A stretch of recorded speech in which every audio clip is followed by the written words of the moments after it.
Hey guys, the following are the 5 Alice in Chains interviews I've done over the years. The first I'm going to show you is with producer Toby Wright, who produced some of the band's most iconic work, including Jar of Flies, The Dog Record, Unplugged, Get Born Again and Died. He discusses all those projects, Layne Staley's death, and more. The next 2 interviews are with Jonathan Plum, a recording engineer at London Bridge Studios in Seattle, where Alice in Chains recorded Facelift, Dirt, Sap, and Jar of Flies.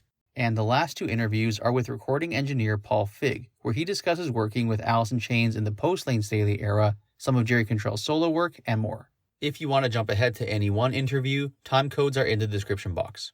You know, there was the famous situation where Layne wanted a re-edit of Unplugged, and you worked on that. Like, what exactly happened there? Because it's a bit unclear as to what the story is behind that.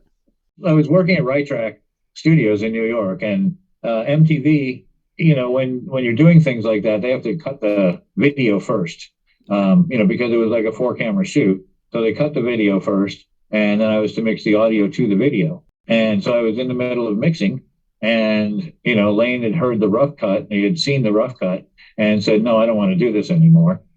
And I was like, why not? And he called me up and said that, no, unless you can edit it and make me not look like a junkie, I don't want to do this. So I said, okay, well, I don't have any experience editing video at all. And so I talked to the powers that be at MTV, and they said, okay, well, just write down all of the cut points that you'd like to see happen on a piece of paper, and, we'll see about cutting them. I said, okay, great. Because they really, really wanted, Alice to have it unplugged. So I sent all the notes to MTV, and then, a couple of weeks later, it came back, and boom, there it was. And Layne said, I really like this now. Thank you.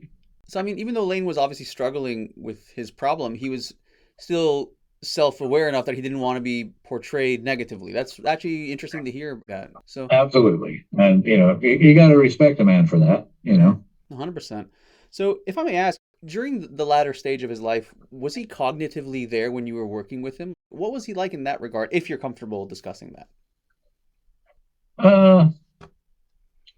Later on, I mean, we did the last 2 tracks Get Born Again together, and that was a little bit uncomfortable, because at that point, he and Jerry weren't getting along great, and so there was just a little rift between them, at that time. What exactly is the story behind Get Born Again and Died? Because I know that they started working with Dave Jordan, and then things didn't work out, and so they started working with you. Like, how exactly did that happen? I think it was Jerry that wanted to work with Dave again, to see if the magic came back from Dirt. And Dave just disrespected Layne completely, as far as Layne told me. And he said that he didn't want to work with Dave anymore. And that I was the guy. I was his go-to guy. And so they got into a little tiff, Dave and Layne did, in the studio. I don't remember exactly the situation, but, they got into a little bit of a tiff, and, the next thing I knew, I was getting a call and say, hey man, can you work with us here in the studio in LA? And I was like, yeah, let's go. So I didn't really bother to get into the drama of it too much. I just wanted to get, and we ended up going up to Seattle at Bob Robert Lang Studios, and, finishing those 2 songs up there. Interesting. And so did any of the recordings from the earlier sessions in August with Dave, did they work over into what you did in October, or was it a completely fresh start with you in October of 98? It was, I think, if I remember correctly, all of the instrumental type stuff made it. And it was just the vocals going back and forth between Jerry and Layne, and then I would rearrange things in Pro Tools. And so I think all the recordings, but I don't really remember. So I could have tracked the whole thing over again, but I don't remember doing that. So I don't know. Hey, no worries. So just musically, what did you think of the songs Get Born Again and Died? Ooh, personally, I didn't think that they lived up to past songs. And I was having struggles, between Layne and Jerry, just, kind of, where are we going with this? Where are we going with this? and what is the outcome? What do how do you see this song? And I turn to the other man and say, how do you see this song? And there was a completely different vision for it. So I kind of got lost in the middle of it all, in the jumble of it. And I thought we had a lot better. At the time, do you know if there was any other Alice in Chains material they were working on, or was it only these two songs that they had ready more or less to record?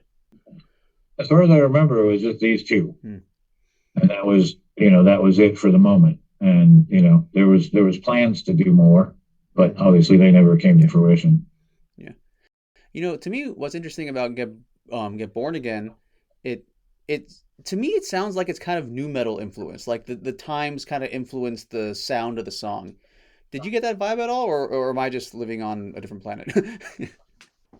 Oh, you're on a different planet. No, just kidding. I think I don't know. Like I said, I kind of got lost in the jumble of everything. Because one guy was asking me to do one thing, and the other guy would ask me to do something completely different. Yeah. And so when you're in the session with that man, and the other one doesn't come to the studio for that session, they can't really communicate. So they have to communicate through my fingers basically. And okay, boom, boom, boom, boom, boom, change it all around in Pro Tools. Okay. And then, Layne would sing, and then Jerry would come in the next day and go, no, that's all wrong. And I changed it all around again. He'd re-sing it, and then Layne would come in and, no, that's not right again. And so, you can tell immediately that it's just like a back and forth type of thing.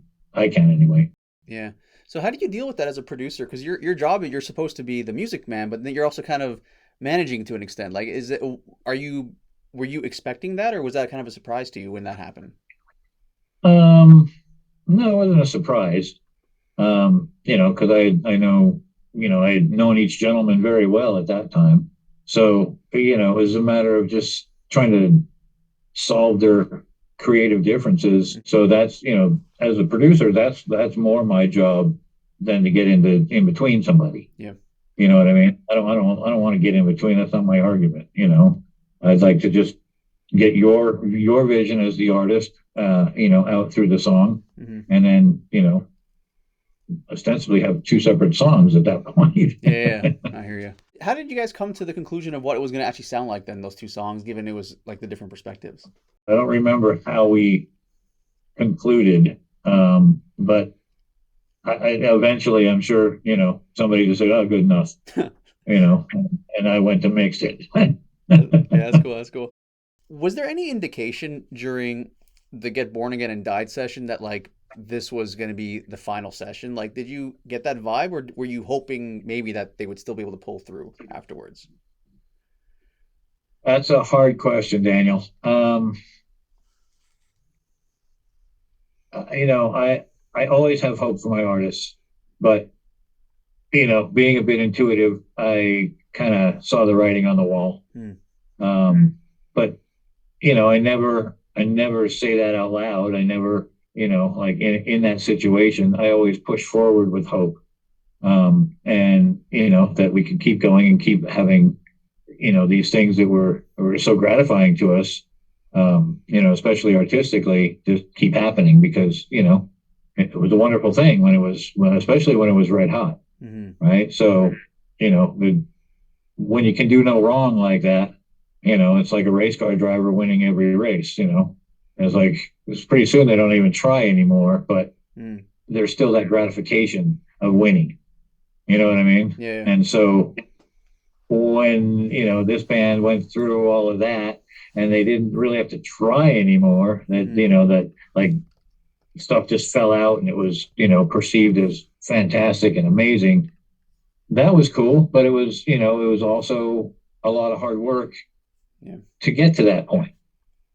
You know what I mean? So as far as those two songs are concerned, it's I don't know. It's just it's a hard thing for me to speak about, because I had feelings, I hear you.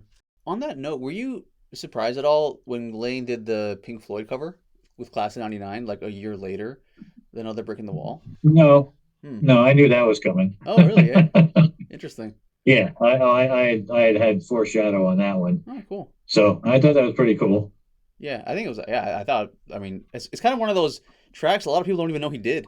it's a cool one too. You know what I mean? So Right, right, right, yeah. So I mean, obviously that song came out I think in 1999, the classic '99 song. Um, a right. couple years later, Layne passes. Were you, if I may ask, were you surprised by the news when you heard it? Like, was it kind of expected, or did it kind of throw you off guard? Um, well, I was on my way to Seattle Hmm. um, with my then wife, and I was going to Seattle to record Layne actually Really? when we got the phone call because I was working on a record with a band called Taproot, and we had written a song that Layne wanted to sing on, and the band wanted him to sing on. And so I was on my way up there when Susan called and gave me the bad news. And, I said, well, what do we do now? And she said, well, just keep on coming up here because we're going to have a little candlelight vigil tonight. We just kept on coming up there Wow. and got up there, and things were very sad, you know, and it was just, a really, really bad experience. I shouldn't say bad experience. It was a very sad experience. Yeah. So in terms of that last song you were going to work with on him with, like, was it one song or was it a whole record you were going to work on with him with Taproot? Oh no, that was just one song that they were. I was working on I think it was the Welcome record with Taproot, Hmm. and Steven had written a song for and about Layne, Wow. um, and then he wondered if he could sing on it, and so I called him up, and he said, "Well, sure, man, send me a demo. If I like it, then let's do this." And he called Interesting. me up. I called him, about a week later and said, "Hey, did you get that?" And he goes, "Yeah, yeah, I got it. I really like it. Let's set up a date, and I'll, send me some lyrics, and we'll go in the studio." And that was the date. Like I No said, I was on way. my way up Really? there, Yeah. and so, when they found him, and so I was on my way up there already, and we were going to go into the studio that weekend Wow. and complete that song with for Taproot, but that never happened.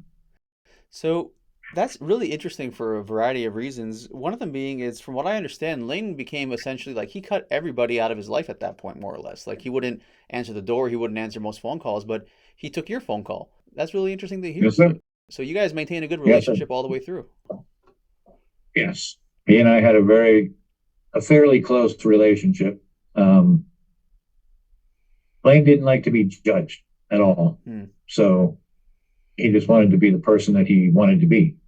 And he really, from what he told me, he didn't like the fame Hmm. that came along with, being a multi-platinum selling Grammy nominated artist. Hmm. And so I think that kind of put him in a funk the whole time. Hmm. You know what I mean? And so it was, he was just a very private, genuine human. Hmm. And he and I got along wonderfully, and I'm probably one of the last people that ever spoke to him. I Wow. can't be sure of that, obviously, but Yeah. we had that phone call about 2 weeks before they found him. Just getting plane tickets and booking studios and stuff like that, and that was that. Wow. So I'm going to paraphrase something here. I don't. This isn't the exact quote, but Sean Kinney once said after Layne's death that Layne basically told him he was going to die, like that he had made up his mind. This is basically what's going to happen. So it's interesting to hear from you that he still wanted to record, though. So it looked like he still had somewhat of a lust for life. He still kind of wanted to move forward. Would it be fair to say he still wanted to live, so to speak? I can't really answer that question. I don't Hmm. know. I don't know. I mean, you know, he and I did have some very in-depth conversations about things like that, but Hmm. when you are a little bit not in your right mind, I'll say, then things become a little bit convoluted. Yeah.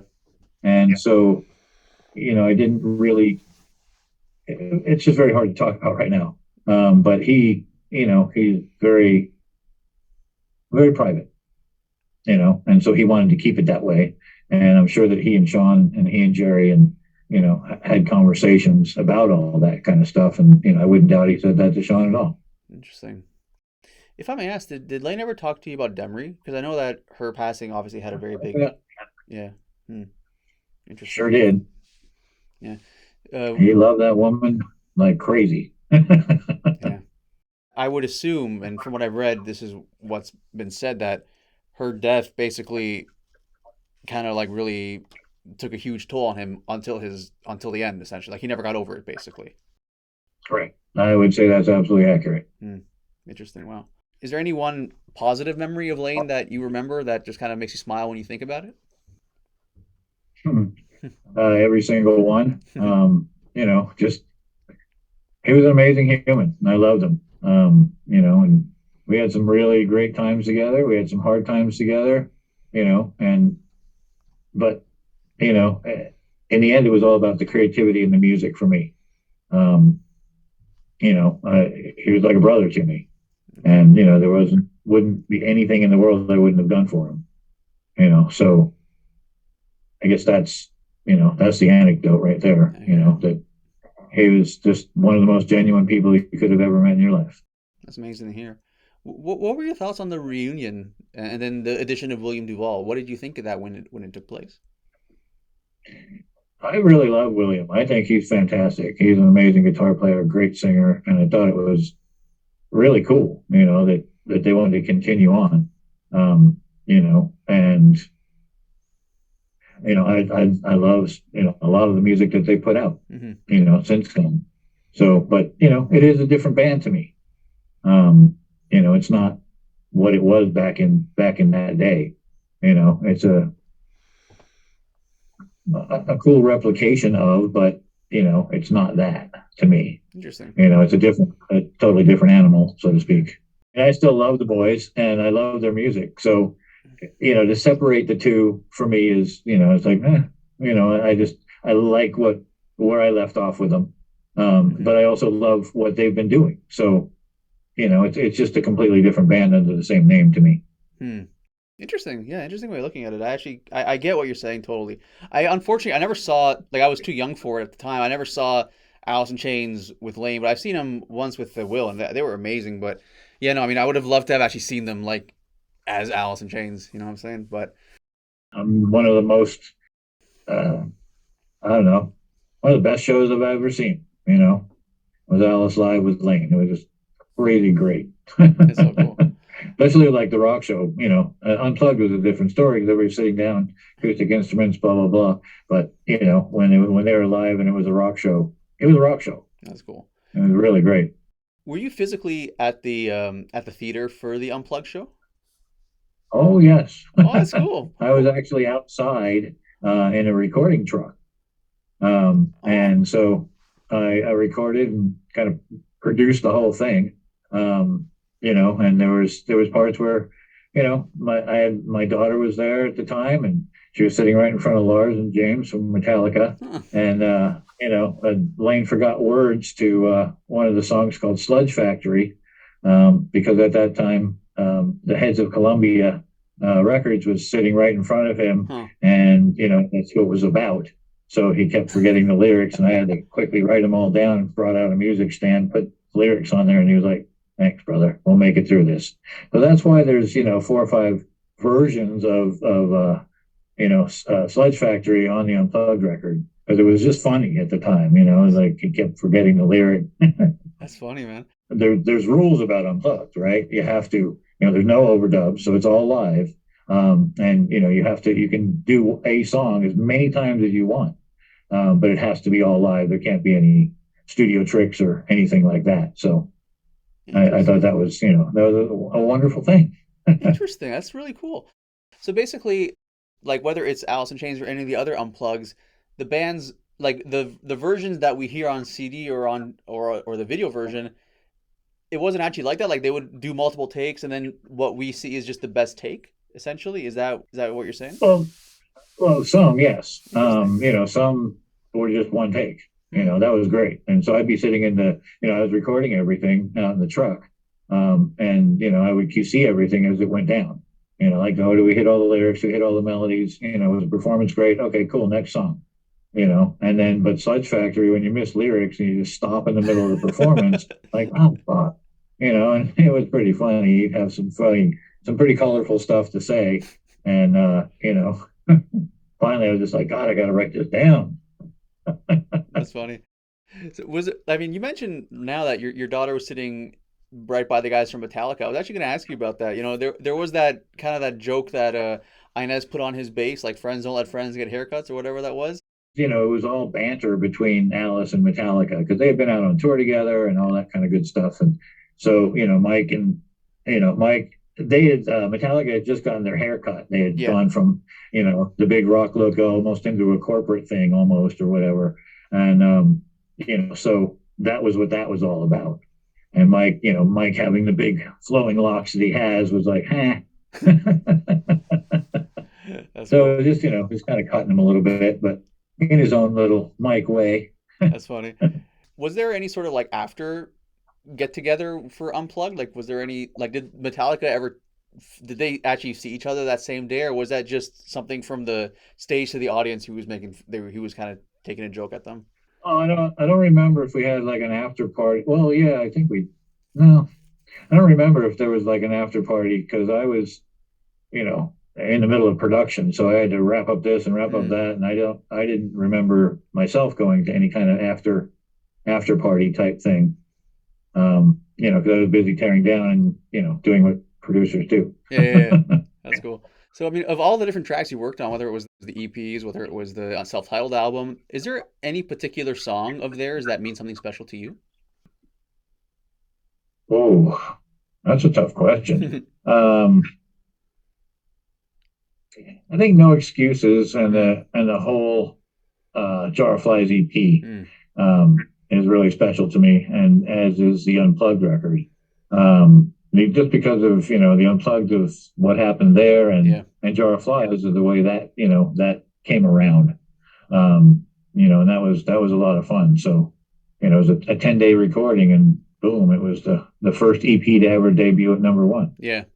You know, I've talked to Jonathan Plum actually a couple times about the Jar of Flies EP, and he was saying that like it was amazing for him just getting into the studio and seeing how like Jerry in particular was just coming up with stuff on the spot and then just kind of going with it. It was interesting because before we got in the studio, Jerry talked to me and he said, "Yeah, we got like 17 songs, man." I said, "Cool." So we got to the studio. I was like, "Can we hear some of those songs now?" He's like, "Oh, funny thing about the songs, we don't have any. You mind if we just jam?" I was like, "Wow, okay, well, let's jam with the best band in the world. Let's do this." So that's exactly what we did, and we came out with what we came out with because the attitude in the room at the time was if it comes out, it comes out. If it doesn't, it doesn't. At least we'll have fun, right? That is really So cool. that was it, and we just plowed ahead and made some rock and roll. That's awesome, man. You know, my favorite Alice in Chains song ever actually is from that EP. It's a Rotten Apple. Do you remember working on that particular track at all? I What do. was that like? Especially, it was great because we had I think there was two, maybe three talk box parts, and we couldn't decide which was the better of the three, so I combined them. Hmm. And so you hear, I put one in the background and one up front. And so you hear kind of an echoey thing, but it's a totally different part. Huh.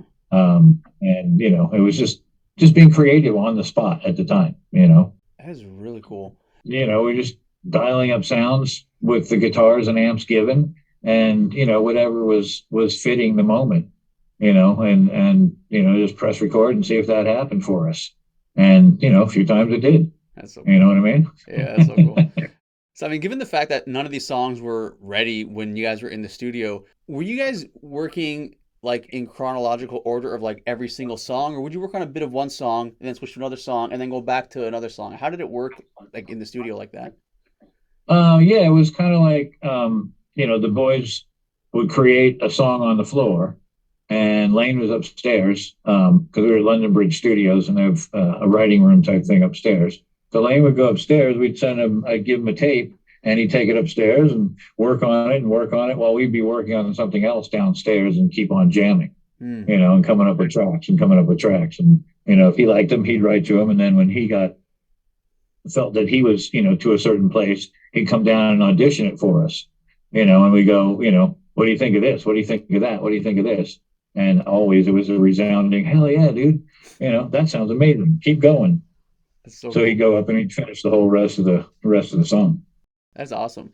You know, in terms of Lane in that album, one thing I wanted to ask you about in particular, it's so when I was speaking with Jonathan Plum, he told me that there was one song. He doesn't remember which one it was. I remember wondering maybe if you might remember where Layne did the famous Layne scream, but it was so loud that like the audio started to clip.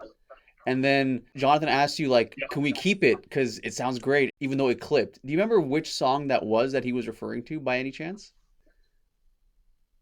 No, because that happened a few times Oh, really? Eh? with Layne. It was, it was probably with just him being too close to this beautiful microphone that we use for him all the time. And, it was, and when he let go, he let go. It was, it Yeah. was really, it was very loud. When he projected, his voice was amazing. In general, with Jar of Flies, is there any one experience you had on that particular EP that stood out for you, or was just the whole thing really pleasurable? Well, the whole thing was really pleasurable, but one of the main funny stories that sticks out in my brain is how we came up with the groove to No Excuses. Okay. And, Sean wanted to hit the side stick, a little clack on the snare drum. And I was like, dude, I'm so over this. I can't stand it. And I had done a whole bunch of sessions with guys just clacking on their snare drum. I was like, can we hit anything else in the whole studio besides that, please? And he's like, I don't have anything to hit. And so I went searching and I went into the garage and I found like a conga or a bongo or something Huh. like that. And I mounted it, or we mounted it right above his hi-hat.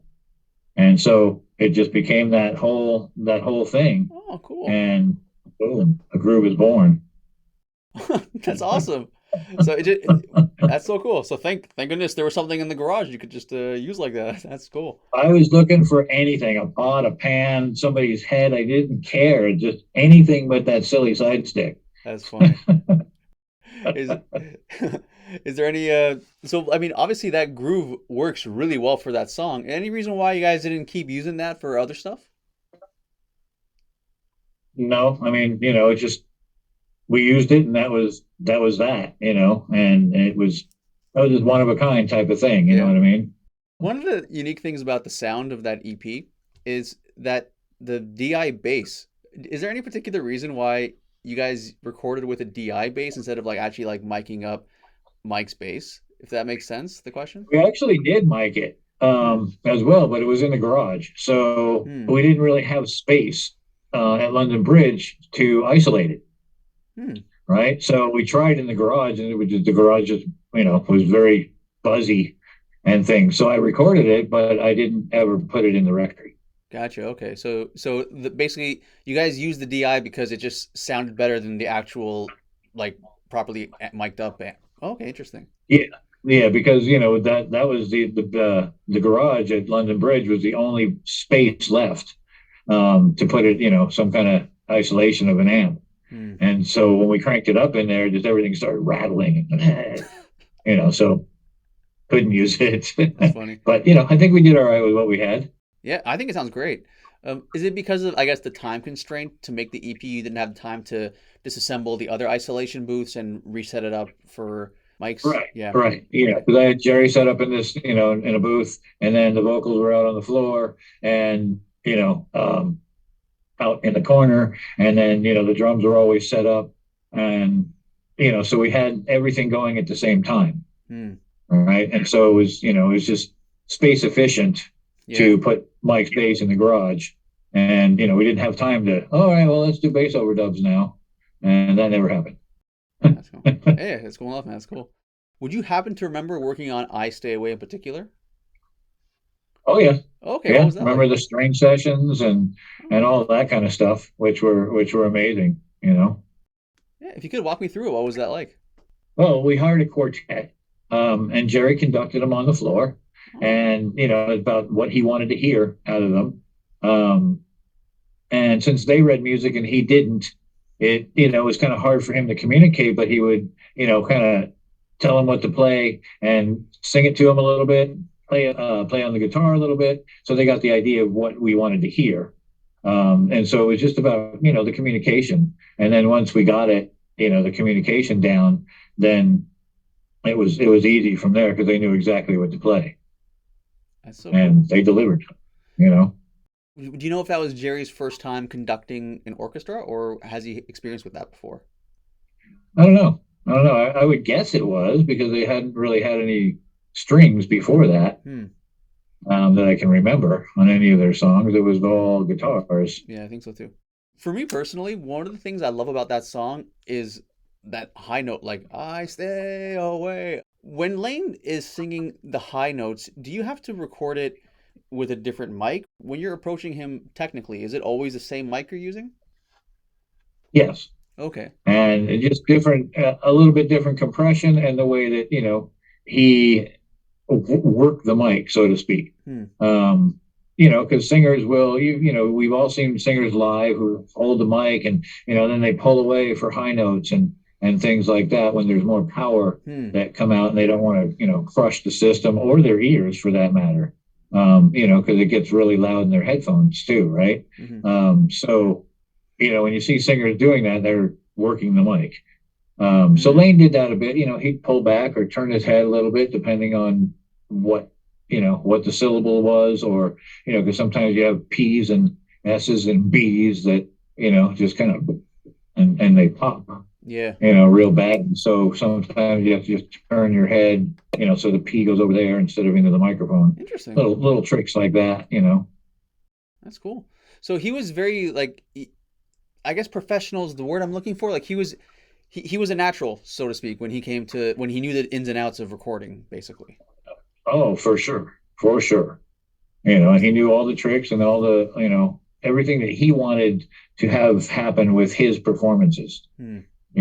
And we spent a lot of time together in kind of working our way through those, and so I could make him as comfortable as possible so he could deliver what he needed to deliver creatively. That's cool. And I do that with all my artists, just try and make them really, really, comfortable in the studio so that there's no inhibitions that, they can fall back on. Oh, I don't feel like singing. Sorry about that. That's funny. You started working with the band on Jar of Flies after Lollapalooza. Was it you or Jerry who called each other during the Lollapalooza tour to set it up? Like how did that happen exactly? Jerry called me. Okay. They were just getting finished. And so, he called me up and said, "Hey, man, you want to do an EP with us?" Because I had already done, a little bitter and What the Hell Have I? Hmm. Right. And, it was mixed by somebody else. And they didn't, the band they told me we hate what that sounds like. Hmm. So you get to come in and do a jar, what turned out to be Jar of Flies. That's And cool. so, I busy and I rearranged a bunch of shit in my schedule and flew up to That's cool. Seattle and boom, we just ran in the studio. That's so cool. Were you surprised by how big of a hit that EP became? I mean, like you said, it was the first one to hit number one. Like, was that a surprise to you guys? Yes. I mean, that was a huge surprise because, like I said earlier, the attitude in the room was, that if it comes out, it comes out, right? We'll just have fun jamming for 10 days. Okay, cool. So that's what we did. And then all of a sudden, it's like, what? It's number one. So, yes, it was my first number one record. So that was awesome. That's so cool. And so after that happened, did you expect you were going to work with them again, or were you happily surprised when they called you up for a dog record? Like, how did that all come together? Jerry and I had an agreement that, we would work together again. Hmm. And so that, I just kind of kept tabs on them, kept working with them in the background. When there was time to do some demos and stuff like that, I'd fly up to Seattle and hang out with Jerry at his house and, stuff like that. And, we just kind of pushed the boys into doing the next record. And that was a whole other ordeal in itself, So, but we had to, I had to stay involved to just keep everybody going.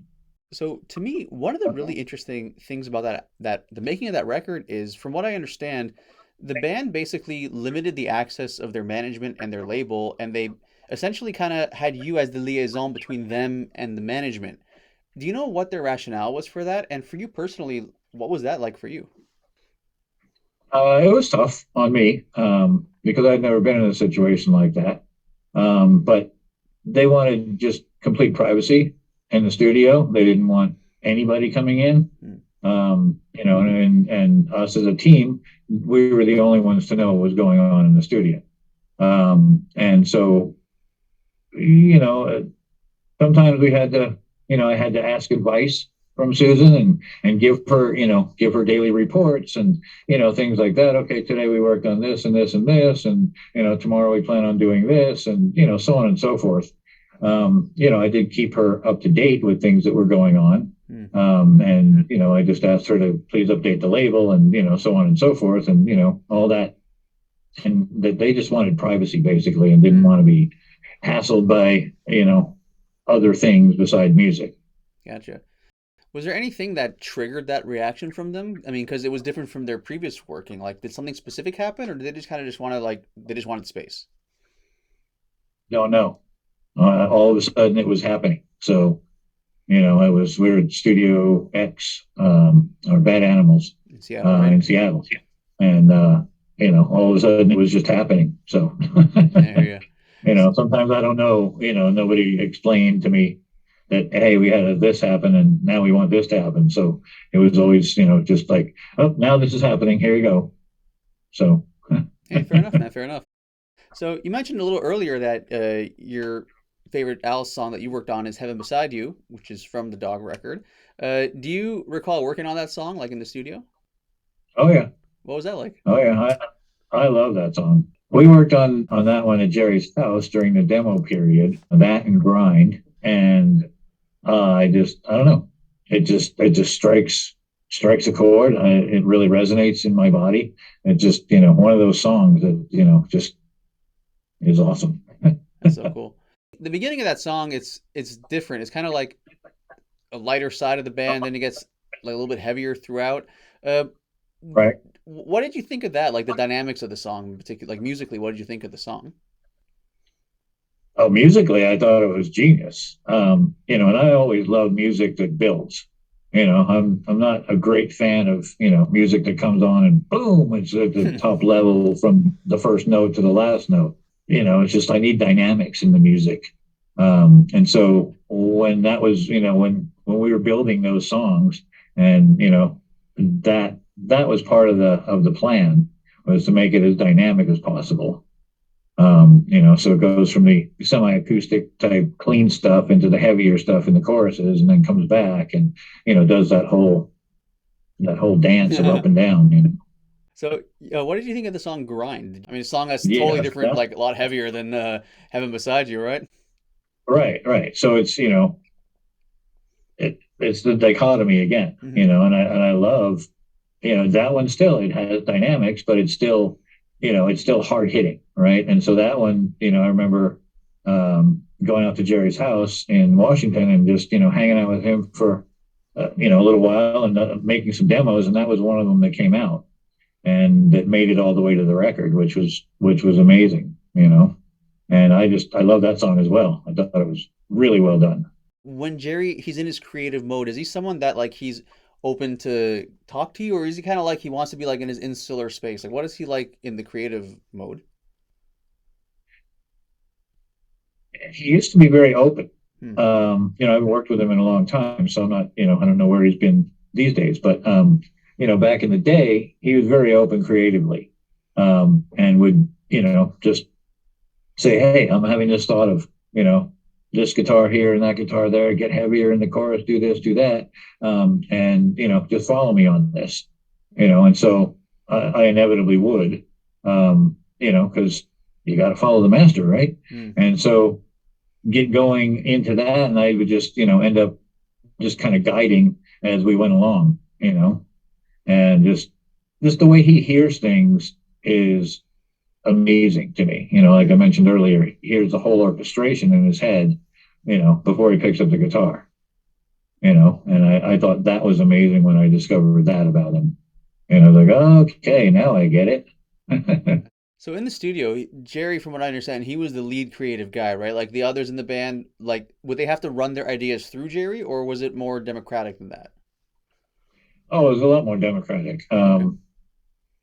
Mike would come up with ideas, Sean came up with ideas, and Jerry would follow. And then when Jerry had an idea, and then everybody else would follow, and so on and so forth. So it just depended on on who had an idea at the moment, Hmm. especially for Jar of Flies. And hey, follow me on this one. Hey, what if we do this? Oh, I'll do this now over here, and so on and so forth. So it's things like that that really made that band who they are. You know. That's really cool. Was there any one aspect of working with them that you enjoyed the most? Just a general open-ended question. Music. Music? That's Um, cool. I thought it was some of the best music of its time. I thought that, what got pulled out of them creatively was the best that they could do for that moment given. Hmm. You know what I mean? Yeah. So that's part of my job as a producer, is to do that, is to pull out my artist all the creativity I can for that moment. And I really work hard to do that with all the bands that I work with. That's amazing. So you touched a little bit earlier on some of the tension that was between Jerry and Layne. Back when things were better with them, when they were like when things were going really great, what was their creative dynamic like during that time? Amazing, like Lennon and McCartney. That's They cool. supported each other very well. When Layne would have ideas, Jerry would back him up. When Jerry would have ideas, Layne would back him up. And there was that vocal thing between them that that is unmatched Yeah, by people try it all the time and it just doesn't happen. Those two just had this synergy that creatively in the studio was just amazing. hmm They could do no wrong at that point. I hear you, man. Yeah. So when you're working on their harmonies, what was that like for you? You mentioned a little earlier that Layne would say, "Give me 6 tracks and I'll do these harmonies. I have them in my head." But when you're matching it up with Layne and Jerry, like what was that experience like? Interesting. It depended on the song. Hmm. Because there were the few songs that Jerry took the lead on, and a few songs that Layne would sing background vocals on those songs, and then vice versa. When Layne would take the lead, Jerry would sing some backgrounds, and it depended on what notes were available, right? Because sometimes in those 6 tracks, Layne might have covered most of the harmonies that could be sung. Hmm. And so, Jerry would have to find a spot, right? Or not, just depending on, what song it was and what part of the song. So, they always supported each other really well. That's cool. Was there ever any difficulty matching them, or was it always smooth? There were times when I couldn't tell them apart. Really? That's cool. Yeah. I'd have to look at the fader and go, oh, or look at the meter and go, oh, wow, okay, cool. You're singing now. I get it. That's cool. Yeah. So, that their voices were, they could blend them so well together that, I had to look at the meters, for instance, to sometimes tell, who was singing what part. So yeah, the timbre of their voices was, very synergistic to each other and very close to each other. That's really cool. So in general, I guess then what was it like working with Layne Staley as a vocalist from your experience? Oh goodness. Well, after I learned how Layne worked, then it was, a lot of fun. But learning how he worked and how he heard music and how he wrote music, that was a whole different experience. Because he heard the whole vocal finished in his head, harmonies and everything. Hmm. And just like Jerry hears, all orchestration in his head before anything's even laid down. And so to learn that about those guys was really awesome, because I could, kind of feel out what they needed to have happen. And when it was, talking about Layne, he, would hear all the harmonies. So he'd be, like, okay, I'm going to go out and I'm going to sing it a few times, and you just, record. Okay, cool. So how many tracks you need for this one? Oh, I need 6, and he'd go in and he'd do the melody and the double to the melody, and then he'd sing alternate harmonies, which, alternate melodies, which would work into harmonies. And when I had all the tracks up at the same time, sometimes they didn't make any sense at all. Huh. And it was more like, he goes, I'll show you what happens. Don't worry. This one will fit. I promise you. And so, he'd sing it, and I'd be listening to everything while he was singing, making weird faces because they would sound weird. And then he'd come in and go, okay, this one goes here, this one goes here, this one goes here. And, that's how we came up with that kind of a sound. And he just heard it all in his brain, all the harmony parts and stuff. So it was amazing. It really was. That's incredible. Was there any one performance of his in the studio with you that really stuck out, or was the whole thing just an amazing experience? The whole thing was just an amazing experience, you know, from Jar of Flies through the dog record into the Unplugged. That, it was just amazing, and everything, my relationship with him and, his relationship with music and the whole thing, just trying to draw that out of him was amazing. It's incredible. So in between Jar of Flies and the dog record, without going too much into detail, obviously Layne's health was getting a little bit more difficult. Did that was his approach to recording vocals affected at all in between Jar of Flies to the dog record, or was he still relatively the same in the studio in terms of his approach? Relatively the same. Hmm. Um, it got a little bit challenging on Unplugged because he would forget the lyrics a couple times and, that kind of a deal. But other than that, I think he was, really on top of it the whole time, That's good to hear. you know. You mentioned earlier that you were probably one of the last people to talk to Layne. I know that Mark Lanigan was also a good friend of Layne's, and he reached out to him several times. Did Yeah, you did Layne ever talk to you about Mark, or did you ever talk to Mark about Layne? Like, I don't know if you have a relationship with Mark or not, but what was that like? I did. God rest his soul. Hmm. He recently passed away, Yeah. which was very sad. But yes, I had a great relationship with Mark through Layne, Hmm. and recorded some stuff with Mark in L.A. Hmm. at some points after that. And I love Mark. He was amazing, Hmm. and just that deep voice was just Yeah. so amazing. Yeah. No, for sure. And I love the Screaming Trees too. Hmm. So the whole Seattle vibe was really really cool. Yeah. So, I mean, one thing I'm curious about the Seattle vibe is like a lot of the guys from Seattle would say that like grunge or the Seattle scene was kind of more like it became corporatized, but it really was like the core bands, everybody was like really close together, so to speak. So, as someone who, you're intimately involved with one of the biggest of those bands, was that scene still like going after everything became famous, or did it kind of die off? If the question makes sense, like was it were people still tight within the scene once it was a global thing, or did it kind of dissipate because of all the attention? I think people were very tight. There was a lot of the global sensation of quote unquote grunge. Um, that kind of, I don't know. To me, from where I was standing and sitting and whatever, it was an interesting because I saw a lot of people come out of the woodwork. Hmm.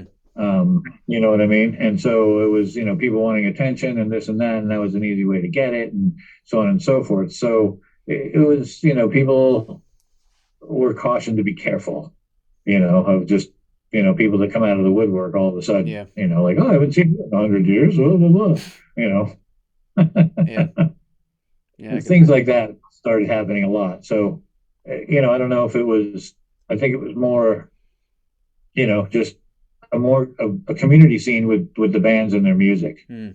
and they supported each other, Yeah. which I thought was the best thing about the whole thing. Yeah. If I may ask, I'm just curious, like after obviously Kurt's death and like all the news about it, etc., did that change the vibe of the scene, or were things still the same more or less? Do you know if that makes sense? The question. Yeah, I mean, it did change the vibe of the scene a bit. It wasn't as carefree, if you will. Hmm. Um, but I think it was still really vibey Hmm. and creative. Some really great music came out after that. Yeah. Oh, yeah. Um, it just you pick up the pieces and you move along. And unfortunate things happen, and Yeah. so that was just one of them. Yeah, for sure. And very very tragic. Yeah. Did the guys in Alice ever like? Do you know what their reaction was to the news of his death? Because it was just such a big event. I'm just curious if they had like if they were surprised by it or if they saw it coming themselves. I don't know. I wasn't. I don't know that I was around right then. I was in LA Hmm. during that whole thing, and then I went up to Seattle. Right after that again. So it was. I really didn't get a sense of, Hmm. because it wasn't really talked about that much. Yeah. Did Lane ever talk about it after the fact or no? Not really. Gotcha. You know, That's there cool. was there was speculation, but that was about it. Everybody was just speculating what happened. You mentioned that Lane wasn't a big fan of the fame, that it kind of got to him eventually. And I mean, I've interviewed some of the producers who work with Nirvana, and they all say the same thing about Kurt. I know that Layne and Kurt had somewhat of a relationship. Did Layne ever talk to you about Kurt, or was that not something that he ever mentioned? Um, yes and no. There was a big party scene at that point Hmm. in Seattle, so they had all gotten together. So there wasn't really a lot of chatter about each other at that point because they were still all good friends and seeing each other on a daily, weekly basis, whatever. So it was kind of interesting that they did have a good relationship. Hmm. They all used to practice at a place called Mass Recording Rehearsal Okay. in Seattle. So that's how they all became friends. The Mudhoney and Alice and Soundgarden and Nirvana and everyone. It was a pretty interesting spot at that point in time. Interesting. That's really cool. So yeah, because I read a story. I thought it was really interesting. It's a Layne himself. I think in an interview from 1995 or something, he once said that Kurt actually dropped him off somewhere. Like he Kurt drove him to his house or something. So I just thought that was kind of cool that they actually had a relationship because I didn't really know that until like somewhat recently. So that's yeah, it's kind of cool. Yeah, very cool. Yeah. Let me ask about you personally. So when you're in the studio, how do you like to approach working with a band? Do you like to familiarize yourself with the music before recording it, or are you cool with like learning the songs as the process goes with the recording? If that question makes sense. Um, yeah, that makes sense. Both, really. Hmm. Sometimes depending on the artist, I'm very content just listening, and sitting back and seeing how things go. And then sometimes I'm more comfortable, or the artist is more comfortable with my input. It just depends on the artist and where they are, in their heads about their music. That's one of the big Hmm. deals, is where are you and how comfortable are you with your music and performing it. So for you personally, what's the most gratifying part of your job? Like what do you get out of it the most being the music producer? Oh, I could be really sassy right now. Um, the satisfaction of pulling, you know, having the artist just relax and give it their all and, not have any inhibitions as to, can I hit that note? And it's a little bit out of my range, but am I going to sound okay hitting it, for instance? And then they get tight in their voice and they can't Hmm. hit it. So if they're just relaxed and they don't even think about that, and they just sing the melody that they've written, then 90% of the time they'll be able to hit those notes. Right. And so that to me is some of the, just hearing, like I talk to the artists a lot about their visions for their music. Right. And so, meeting and exceeding those visions is what I love to do, depending on who the artist is and what we're after. Hmm. That's awesome, man. If there's any one thing about your time with Alice in Chains that really sticks out to you, like what does it mean for you, your experience with Alice? Oh, wow. I think it was probably one of the best musical experiences of my life, actually. That's cool. I've had a lot of them, and that one in totality was probably one of the best that I've ever had. Hmm. Just getting to be in their presence first of all, and getting to play the role that I played, in their career, to me was very a wonderful thing to have happen to me. I really really loved it, and I would do it again That's so cool, man. in a heartbeat because it was just so creative and so amazing. Whether the highs and lows, always the lows were really low and the highs were really high. So the average was higher than normal Yeah, for me. So it was just fantastic altogether. that's so cool. So I want to thank you guys out there for giving me that experience, Alice. Thank you. Awesome. And thank you for partaking in it because you had a big hand in creating the sound of that band, especially on No Excuses. I had no idea that was your idea to put the bongo in there. That's cool. Yeah, just because I was mad at the snare sound or the high or the side stick. That's awesome, man. So, in general, how did your relationship with Alice in Chains begin? A&R man by the name of Nick Terzo Hmm. was at Columbia at the time that that I found them, and or that they were popular, and I guess Dirt had already come out, and Man in the Box, and all that kind of good stuff. And I heard them, and I was like, man, I want that band. And I tracked down Nick and everything, and was pretty relentless. And then he put me in the studio with them to do the first two tracks that we ever did together, which were a little bitter and What the Hell Am I? Huh. And it's for the Schwarzenegger soundtrack. Hey guys, the following is one of the interviews I've done with Alice in Chains recording engineer Jonathan Plum, where he talks about what Layne Staley was like, the different relationships between the band members, behind the scenes info about Alice in Chains, and much, much more. After this interview, I'm going to show you the other interview I did with Jonathan Plum at Alice in Chains' main studio, London Bridge in Seattle, where the band recorded some of their most iconic music, including Dirt, Jar of Flies, and much, much more. With Toby Wright at London Bridge for Jar of Flies, we would record instrumentals, and then somehow Layne was getting a recording of that, and then he'd go home on his 4-track and build up vocal ideas with harmonies and everything. So he'd show up, he'd come in with his little 4-track, we'd plug it in, he'd play us his ideas, and it already had harmonies and everything. So I think Layne wrote all his own lyrics and own melodies at that point. So what Layne would do is he'd sing Lee's vocal, and then he'd say, I have a harmony. And then, Toby would make a new track, and Layne would sing the harmony, and then he'd say, I have another harmony. Layne would say, give me another track, and he'd do a third part. And then Toby would say, Layne, is there one more harmony? Layne would kind of think and say, roll the tape. And he would find that one weird, fucked up harmony that makes it like, you probably was like a seventh, if you usually harmonies, it's like you got the root, the third, and the fifth. And then he was probably adding a seventh or something twisted. And it was like Toby pushing him to like dig for like a weirder harmony. So a lot of that, I feel like when you listen to Jar of Flies, it's very layered with Layne, and a lot of it wasn't super thought out. It was just like on the fly, like he sang, he added a harmony, it was done. Where I feel like, usually in the studio we can like labor over harmonies forever, like, oh, there's a note, go up one step or go down a half step, but they just did it. It was just right on the fly.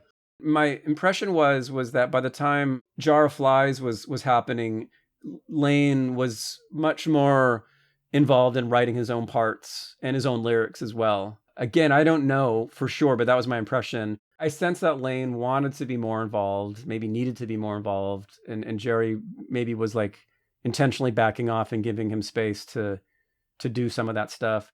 I think to me, the big thing with a lot of the songs on that record is the vocals and how layered they are. The story there was that Layne would go in and he had already like had some harmonies set, like, because he'd bring in these cassette demos that had almost 3 parts through like the entire song, which kind of was new. I felt like I hadn't heard Alice do that before. It was usually kind of Layne and Jerry. I don't think Jerry hardly sang any harmonies. It was all Layne.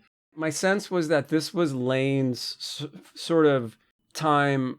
I don't know of his first time, but it was like he kind of had this new space to like write his own stuff. And he did seem excited about that. And I sensed it was he hadn't either ever done that before, or like Jerry didn't give him the space to do that.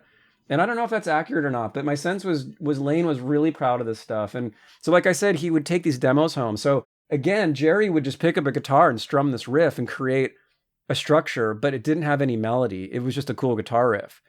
And he would send it home with Layne, and Layne would show up the next day or the day after that with the sketch of his lyrics. So yeah, I got the sense that Layne went home and just really, wrote this heartfelt music, heartfelt lyrics juxtaposed to what Jerry was giving him, But at the time, I don't remember us analyzing it. It was just like, this is what Layne wrote, where he's expressing himself, and that's what it is. And again, like on those recordings, Layne did his vocals like that. Like they were all one take. And if they weren't, if Toby asked him to redo something, he would get really pissed about it. Like, yeah, he would practically say no. And I remember Toby sweating it because he'd have to weigh this decision. Like, I know that could be better. Is it worth asking him and putting him in a worse mood? You mentioned before that Layne was very chill in the studio. I guess that changed by Jar of Flies. That brings up a good point. Thanks for pointing that out. So I think when he wasn't recording, when he was just hanging, he was really relaxed. But in the studio was like a whole different thing. When Layne was on mic, it was super intense. And I felt like earlier on when we were working with Rick, Layne was, it wasn't quite as intense. I think I told this story before where Layne would struggled with a vocal part and he was getting really frustrated. This is when Rick was producing, and Rick could give him direction and say, "Let's sing it again," and it was a ballad off of Sap. And I remember he had to sing it over and over again. And I remember thinking, this is Layne Staley. Why is he struggling with this? And Rick had to explain to me that Layne is incredible at the yelling stuff, but the softer stuff he struggles with. So I remember Rick easily giving him direction and like, no, try this, sing this over. And he went with it. But, skip forward a few years when he was now working with Toby, it was different. Like you couldn't direct Layne. He went in, he sang his part. And if Toby like asked him to do something again, he maybe did it a couple times and he was pissed about it. What he would do is he would go in the big room. At this time, I remember Layne was out in the main room. We got a vocal booth that he did a lot of stuff in, but this particular day with Toby, he was out in the big room. He'd go do his vocals. He'd come in and he'd sit on the couch and he would just close his eyes and listen. And I think soon as like he heard it once and he'd say, "That's it." And Toby would be like, "Yeah, that's really good." And he'd just walk out. And that was it. And he was gone. So I barely remembering. It's almost like he didn't want to be in the control room. And it's almost like then he didn't even want to be singing. It was like he kind of seemed pissed to have to be there.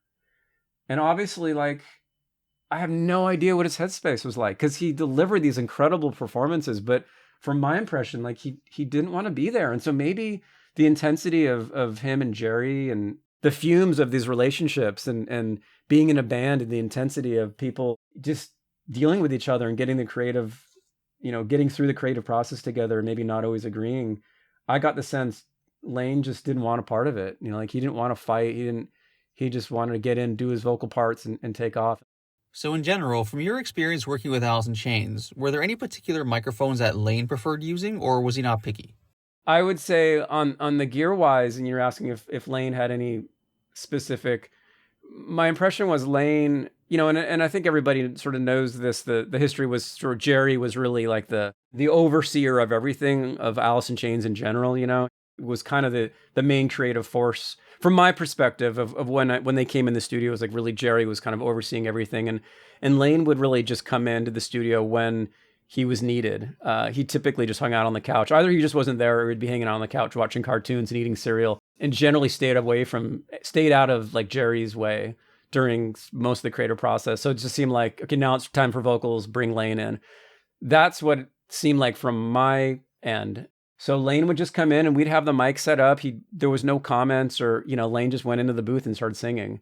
So I feel like he had no specific, care or interest in what he was singing in. Some artists are particular about that. Many experienced artists will come in and say, well, I'd like this microphone or whatever. But I'd say for the most part, artists leave it up to us to decide what's best. Maybe to jump forward now. So with Toby Wright on Jar of Flies and the later stuff, what Toby did was we were in Seattle, right? So there's not a lot of resources in Seattle as far as the music business is concerned. So he rented a whole bunch of like really high-end boutique microphones from LA. So there's companies in LA that will rent you like precious and one-of-a-kind microphones. And he rented probably like 3 or 4 different like really boutique vintage microphones.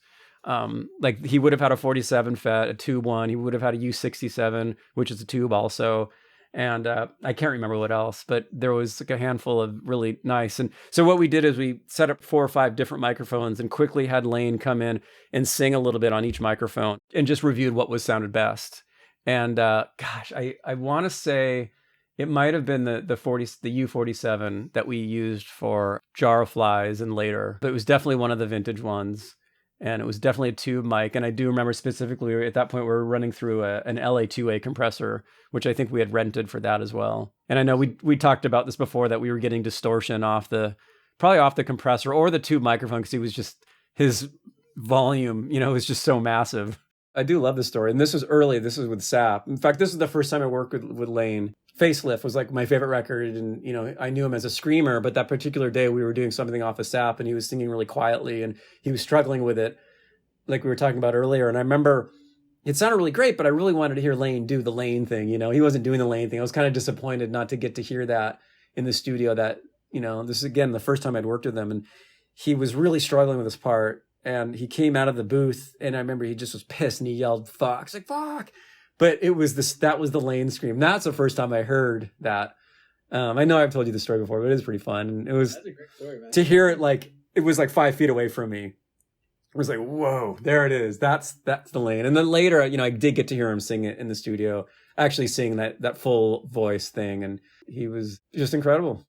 So I want to go back to Jar of Flies for a moment. You mentioned once to me before that during the making of I Stay Away, Layne's vocals were so loud the recording started clipping. What exactly happened there? I remember it was just Toby, the producer, and me. It was just the two of us in the control room. I think Toby and I both felt nervous because Layne was so edgy, and he sang, and it started out soft, and then at one point he starts really digging in and getting loud, and it's clipping all over the place. It's like there's a compressor that's plugged in, that's overdriving, and I can look at the level on tape, and these VU meters you can see, and it was pegged. It was past zero, and technically, as an engineer, you don't want that. It was like improper recording technique. And the song got done. And I remember telling Toby, like, dude, that totally clipped. And Toby was like, it was awesome. We're keeping it. And I remember at the time thinking, like, yikes.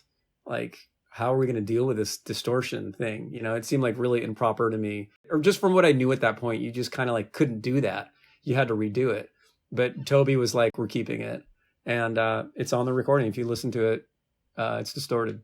And it's great. It's like, it's funny now because I hear it's like, that's killer. But at the time, it was like, we can't keep that. I don't think he asked Layne to sing it again. I think Toby just rolled with it. And it was like, yeah, for me, because I was sitting right next to him, I was like, Toby, that was distorted. We can't keep that. And he's like, yeah, we can and we are. That was amazing. Like, so Toby was dialed. He knew what he was doing. And he knew when a take was a take. So on another topic, from the time you spent with Layne, was his health deterioration noticeable over the years? I was too young and naive to understand what any of that was. I guess now, knowing everything I've learned about, I would say maybe there was some signs later on, like, his moodiness, that might have been a sign of that. But I don't have any like direct like stories about that. I just don't know. They if anything was going on, it was totally hidden from me. But I would say he was a hell of a lot moodier and edgier and grumpier towards the later times. I absolutely observed that. And I don't, I guess it's funny and I'm talking about it. I guess it could have been drugs, but I was kind of thinking it was more like his mood around Jerry and how, because Jerry's such an intense dude and all that, It seemed like Jerry and Sean, they were like the fun hangout party guys. And Layne seemed like didn't want to be a part of that. Like Layne had his own thing. He would show up later, like Sean and Jerry would sort of show up together and they were always pals, and Sean was around for a lot of it, and Sean was always seemed to be kind of the prankster, but Sean had like, Sean's spirit was always, he had so much energy and so much positivity, even though it was like often sarcastic and often disgusting or humor or whatever, but he really like his spirit there really was, I could tell, was part of the band. And I think I'm sure Layne didn't feel a part of it at that point, or he didn't want to be a part of that at that point. It was like Sean and Jerry. Mike totally fit in with Sean and Jerry.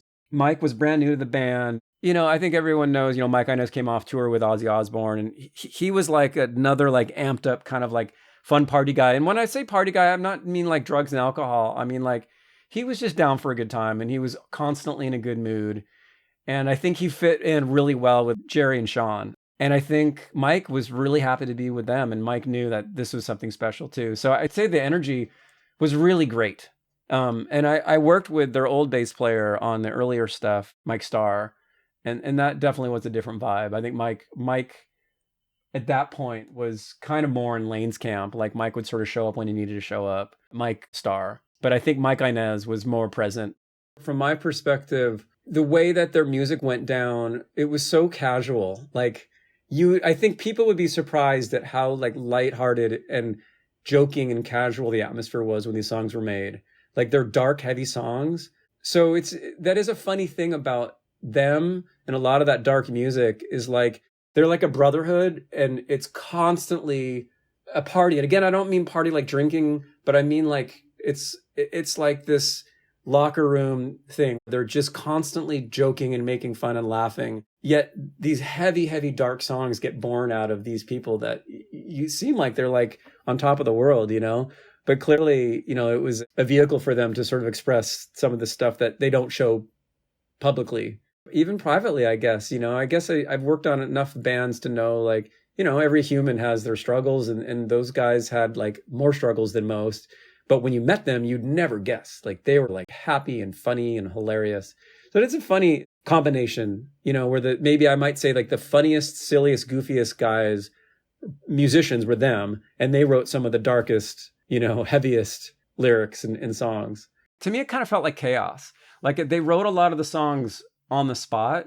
In fact, particularly, it was Jar of Flies, I think, was really written for the most part on the spot. That's when they had their new bass player, Mike Inez. So he was new to the band. I know they were very excited to have him there. And I know Toby, they really liked working with Toby. To me, it felt like they'd show up, they'd hang out for kind of quite a while, and then they'd just sort of pick up instruments, still sort of chatting and not even really focusing. And before we knew it, there was like a guitar riff. Like, whoa, that's something.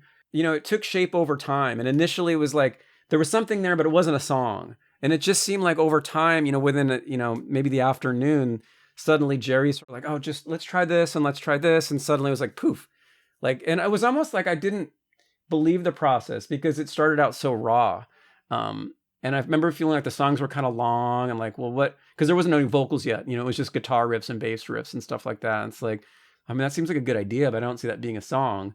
But like the next day they'd come in and bring Layne in and suddenly, Layne's melodies married with these guitar parts. So it felt really chaotic. It didn't feel like there was a huge, particularly on Jar of Flies, it didn't feel like there was a huge game plan, and they feel like they just sort of stumbled into songs.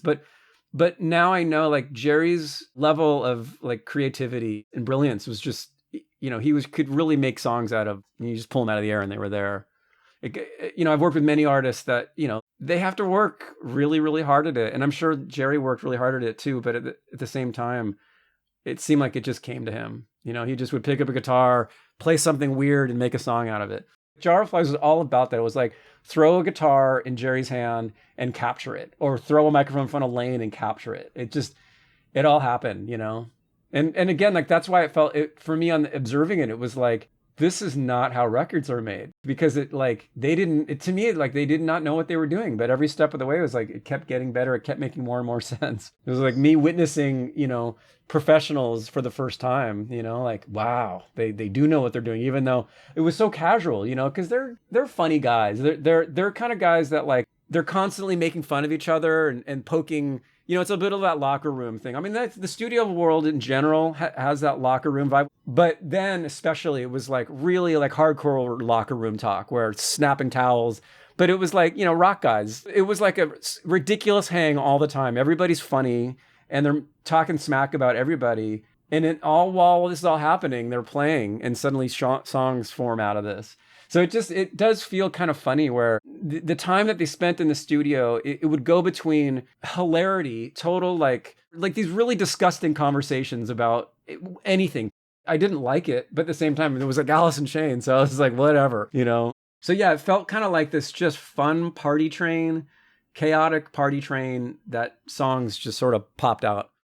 So when it comes to Jar of Flies, one of the marquee songs is No Excuses. Do you remember working on that track in particular? Jerry sat in the booth and was like, strum some chords, here's a song idea. And literally like he played it all the way through and there was no edit. This was like pre-Pro Tools. So Jerry on his own, maybe with a click track, maybe not, played through the song on his own. And Mike picked up a bass and played like that was the first thing that came out was that bass line. And then I think later Sean went in with the drums and did that like really cool drum part. And I don't know that they played it live together. I think Jerry laid it down first, and I think Sean played along to it. I feel like on the Jar of Flies, a lot of times it was Jerry playing by himself first, and then they layered on top of Jerry. Like Jerry was the rhythm section. And I kind of hate saying that because I like to think of the grunge era. Most of those, there was such a live performance thing, but I think that record was not really a live performance thing. It was more kind of pieced together. I believe the earlier stuff, they were like, certainly like Facelift and stuff, I know they were playing live. What about Sap? Was that live too? I came in later, so I'm not sure. I came in after most of the stuff was tracked, so I'm not sure. But traditionally, like at London Bridge and all of my mentors and everything, we really focused on live performance. Over the course of the years you worked with them, did they develop as a band significantly in terms of how they performed in studio, or were things always relatively the same? Yeah, I guess the biggest difference maybe that I saw was that they were writing in the studio, where I imagine, I know Facelift, like that stuff those songs had already been written, way before they went into production, where Facelift Jar of Flies was just like on the spot. And I think the record after that was more or less written like that as well. That's pretty ballsy, like I think for Jar of Flies, like no one really knew I don't think Jerry knew what it was going to be. It was just like they booked like a couple weeks of studio time and like they showed up with nothing, but they're just, he's so brilliant, they came out with gold. What seemed striking to me was how out of this sort of goofiness came such like heavy music. That's maybe what struck me. And I guess I recognize that Jerry, you can see and sense, again, all the four people in the band, all the dynamics. You can kind of, when I was very, very young, I didn't understand it, but you can feel it. When you're sitting in these sessions, you can just feel the dynamics of the relationships with these people. It's like palpable in the room, and you can see when people are uncomfortable or frustrated. So I think, with Jerry and Sean, there's like an intense brotherhood there, but they also bicker too. They fight like brothers. So I guess I would see them fighting, but they seem to be, they would work through it, where Layne was really outside of that. Like Layne was, he just didn't partake in that. Considering they were good friends, was there actually tension between Layne and Jerry? Well, again, it's back to that whole the life of a band and the life of a relationship, I think everyone could relate to it as just a relationship. If you have like a best friend, or if it's your, romantic partner, if you've been with someone for a long, long time, it gets complicated. So I think at that point with Alice, they'd been best friends. They'd already been best friends for a long, long time, and it's tough, being the amount of pressure on the band and the relationship. It's really, really intense. I mean, I don't know. Hopefully fans understand this, that holding a band together, especially through like this kind of ups and downs of that success that Alice experienced, it's incredibly hard on the interpersonal level, having to make decisions and the power struggles within the band. Like, it's so complex. And I think any band that can hold themselves together, it's like, it takes massive communication skills and massive like adulting and compromising. And it's no joke. Like, it's really, and it's funny to me because I think as an adult now, it's like knowing what it's like to really dig deep into like making conscientious decision as a group and communicating clearly and not having your feelings be hurt to the point where you can't function anymore. Like, these guys were dealing with those levels of decision making in their mid-20s. It's like, it's a miracle to me that they could stay together as long as they did and function as well. It's a miracle to me that any band can stay together through all that stuff. It's just the intensity of it. I mean, I'm sure that you feed off the success, but it's still like every day you have to make decisions. A band has to make decisions, and not everybody agrees all that. In fact, most times people don't agree. So it's like there becomes a hierarchy in the band where people, I think, eventually, if you're not the one making decisions, it's pretty easy just to kind of like be a backseat person, where I think Layne kind of tended to be more the backseat person in the band. So, you're asking if they were friends, and from what I heard, yeah, they used to be best friends, but at that point, they are fucking sick of each other. They've just been on tour for however long. It's like, they're probably the last people they want to see. It's really intense. So like, it's an interesting question. Like, were Jerry and Layne friends? Like, from my perspective in the studio, it was kind of like they were just tolerating each other, but I now understand that, it's like, you don't want to be around that person. You've been on tour with them. You've been in a bus with them for, years. It's like, it's the last person on your own time. You don't want to hang out with your bandmates, At least Layne and Jerry, I imagine, didn't. But Sean and Jerry, Sean and Jerry were special. I don't think Jerry didn't like Layne. I mean, I just think their relationship just gets so complicated and so intense, between touring, spending time together, and then the creative process. I don't think it's fair to say that they didn't respect each other or like each other. I just think out of being a professional, it's like you get to that place where, you're in a room together and it's not really the person you want to see, and I'm sure, I've heard them talk about like they're brothers. It's a total brotherhood. There's so many things go unsaid, like you can get in a room with each other and not even say hi but they just know, they know it's all cool. I think they were operating at that. I think any band that's been together for that long, you operate at that level. You think about like Steven Tyler and Joe Perry or whoever. It's like they've been with each other for, they don't need, you're way beyond like the pleasantries. So I'm sure Jerry had a ton of, admiration and respect and for Layne, without a doubt. You mentioned earlier that particularly during SAP, Layne would chill in the studio and Jerry would call the shots. Did that cause any friction between the two of them, or were they good?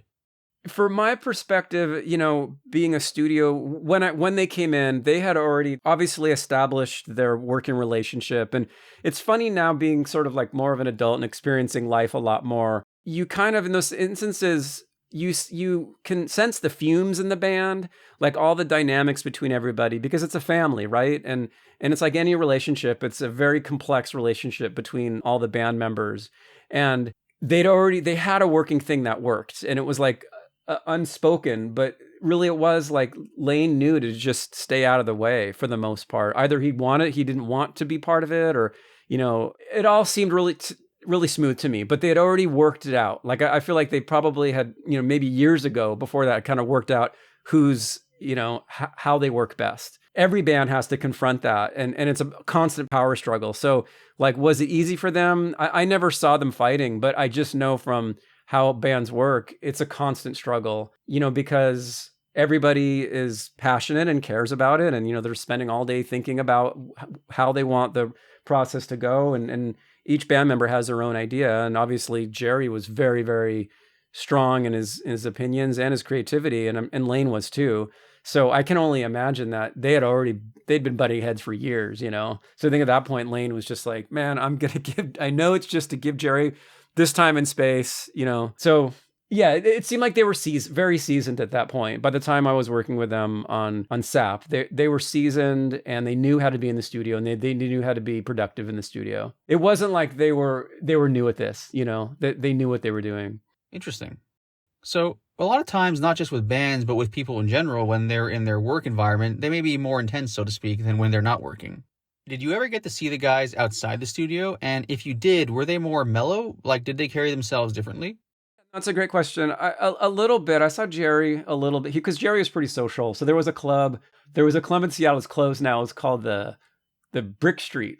It was just a scene. So I'd hung out a little bit with Jerry, and he kind of always like recognized me. My impression was that he was just an intense guy.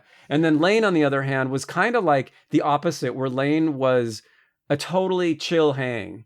And I never really saw him outside the studio, but when he was in the studio, he was super relaxed and really friendly, like super down to earth. And I remember this like left a huge impression on me. And I'm sure we've talked about this before, but when I met Layne, he was the kind of guy that would just walk in and be like, "Hey man, what's your name? And how long you worked here?" And he would share with me. I remember one day he said he had just helped his dad load some firewood in his truck. And then he would just sit on the couch and like literally watch cartoons. And I'm sure I told this story before, but he ate cereal and he filled out the back of the cereal box. And it's just like, yeah, he was just a total pleasure and joy to hang out with. He's just funny. And so I don't know, like what was he like outside the studio? That's a really good question. I just, that's kind of the code in the studio. Like, I think when those guys would show up, they'd already, any of the partying that they did or whatever, maybe they were hungover, but they'd always sort of show up late in the day, all at different times. And they always seemed to sort of have chaos going on in their lives, but they'd show up and hang out for quite a while and get settled, and then just pick up an instrument and it started happening. So in general, from your experience working with Alice in Chains, were there any particular microphones that Layne preferred using, or was he not picky? I would say on the gear wise, and you're asking if Layne had any specific, my impression was Layne, and I think everybody sort of knows this, the history was sort of Jerry was really like the overseer of everything of Alice in Chains in general, was kind of the main creative force from my perspective of when they came in the studio. It was like really Jerry was kind of overseeing everything, and Layne would really just come into the studio when he was needed. He typically just hung out on the couch. Either he just wasn't there, or he'd be hanging out on the couch watching cartoons and eating cereal, and generally stayed out of like Jerry's way during most of the creative process. So it just seemed like, okay, now it's time for vocals, bring Layne in. That's what it seemed like from my end. So Layne would just come in and we'd have the mic set up. There was no comments or, Layne just went into the booth and started singing. So I feel like he had no specific, care or interest in what he was singing in. The album Dirt was not recorded at London Bridge, but the song Wood was done at London Bridge because they did all the demos for Dirt at London Bridge with Rick. And then they went and recorded with Dave Jordan in LA. But Jerry always liked the demo of Wood better. So, and I ended up working on the remix of Wood because it was never like fully mixed. So I just wanted to point that out, that it's a little bit of London Bridge. Alice story was that the song Wood was done at London Bridge originally as a demo. And the demos are now on YouTube now. You should go check them out if you haven't heard them. The demos of Dirt, and they're really, really good. Some of my favorite Layne performances are on the demos. That's awesome.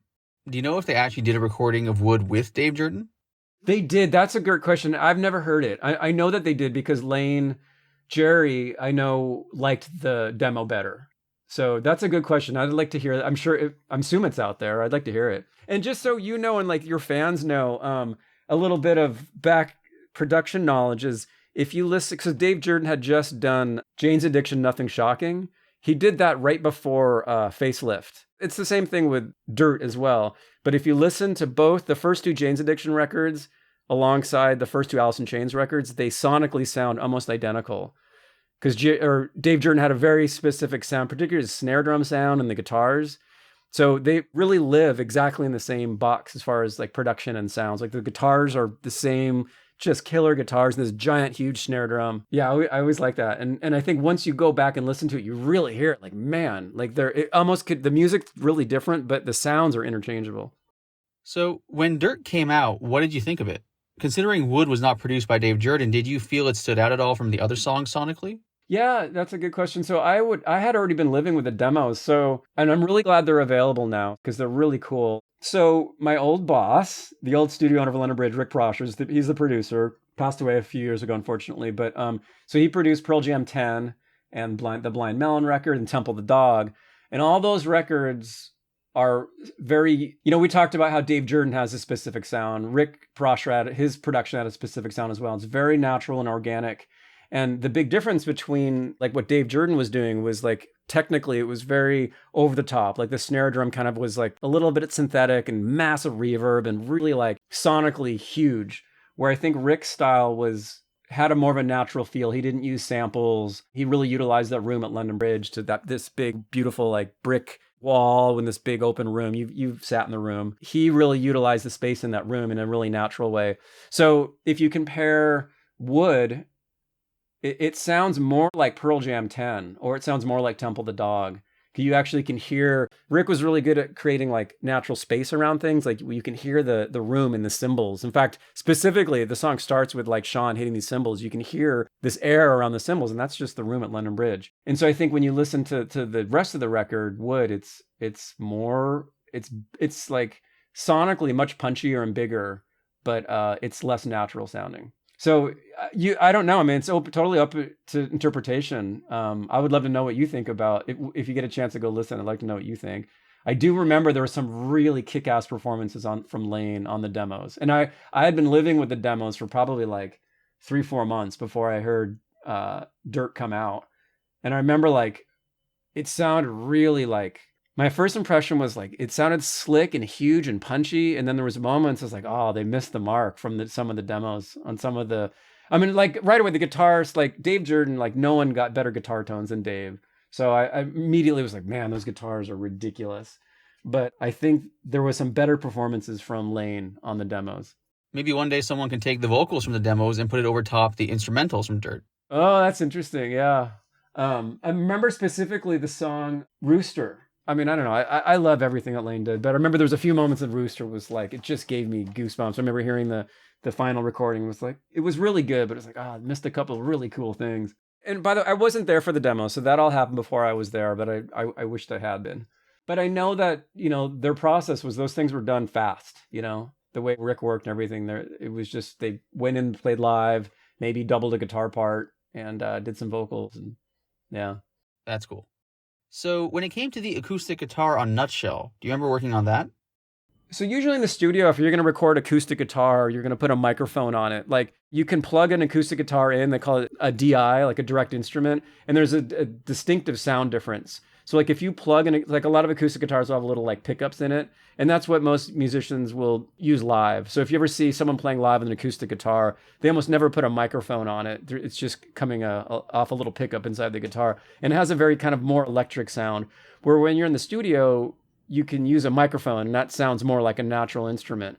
So what I saw on when they came in for Jar of Flies, they were moving so fast, and I think Jerry had probably just written the songs on acoustic guitar. The producer just plugged his acoustic guitar straight into the board, and he just sat in the control room. He never put a microphone on the acoustic guitar. And the same thing was the bass. So Mike Inez brought like this acoustic bass that had a DI, a little pickup in it.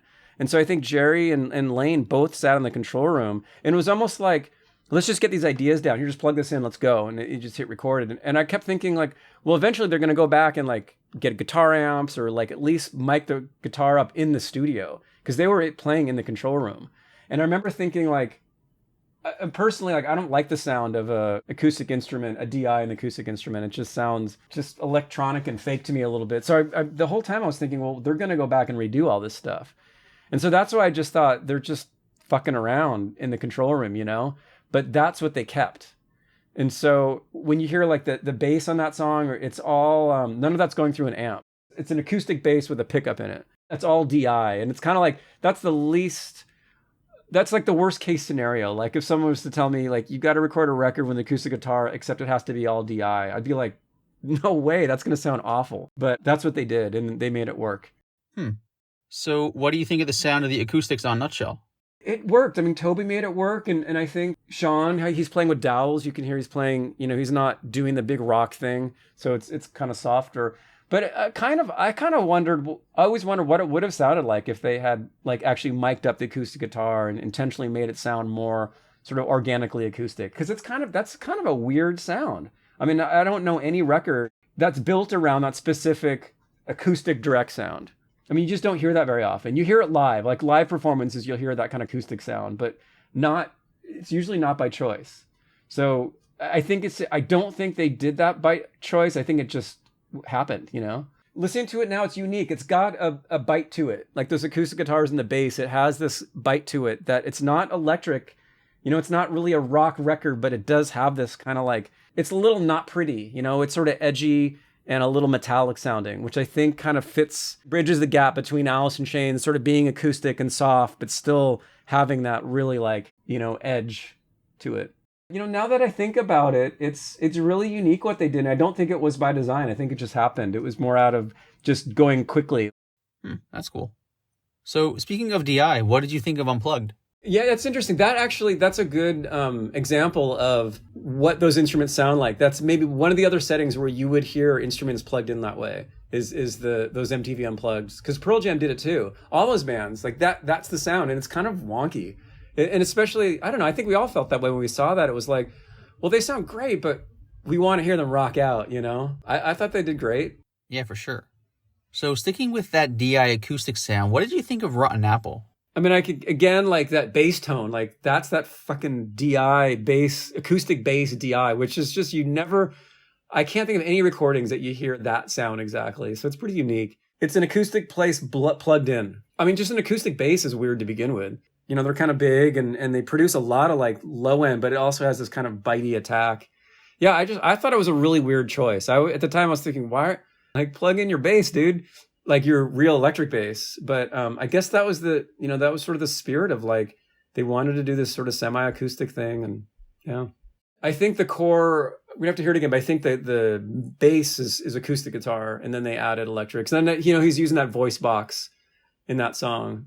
I think he had to like call somebody to get him to send the voice box, and just so people know what the voice box is. It's a little box you literally plug into your amp, or goes out of your guitar amp into this box, and then out of the box is this like medical tube. It's like this tubing, and you put that tube in your mouth. And basically what this little box is an amplifier that pushes all the guitar sound out through the tube.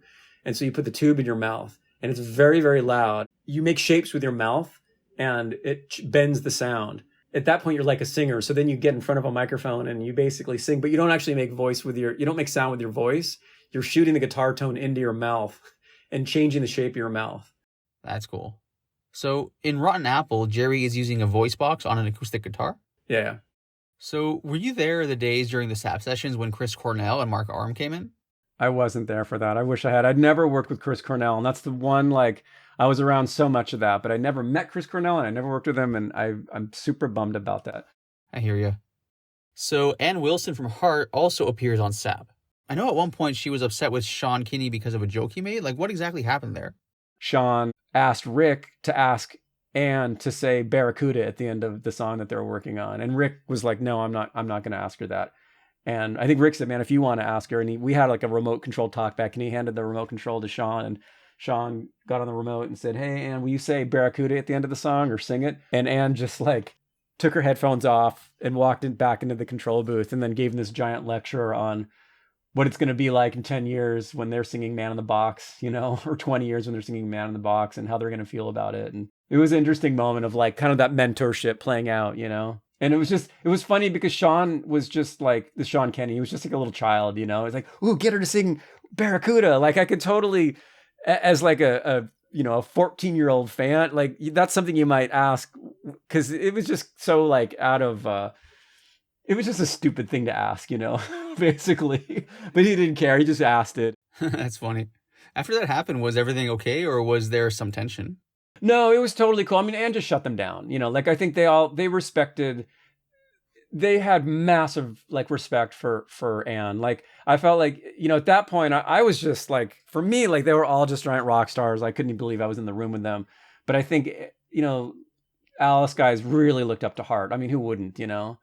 And I think Hart recognized, you know, how amazing and knew, you know, Alice in Chains was, and Hart, you know, they knew that this was a new thing. So there was like massive mutual respect there. Yeah. So it wasn't a thing at all. But, you know, Ann, obviously she just knew. She was like, no.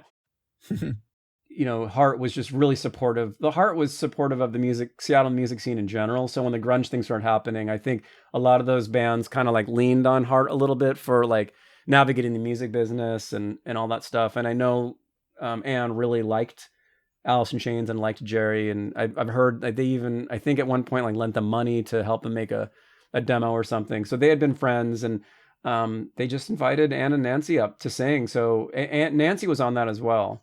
So they came up and sang on a couple songs. And again, it was the same thing where like there was no parts really written. They just came up and it was just an idea, you know? And so I think the girls just worked out harmonies right on the spot. And I watched that happening. And so that was the story, was that, well, a few things happened. One, Jerry and probably Sean, no, for sure, Sean and Jerry were both in the control room with me, and Rick Parasher was producing, and Ann and Nancy were in the main room recording. And they might have even been on one microphone together and doing harmonies. And a couple things. There was one time, so Rick, my old boss, you know, the producer, he's very professional and always on his game. And this is back with the analog tape, you know, it wasn't with the computer. And so you have to be really careful with analog tape because you can't erase stuff. You can't undo anything. There's no undo. Everything's permanent. So I was watching Rick. Rick was operating the tape at the time.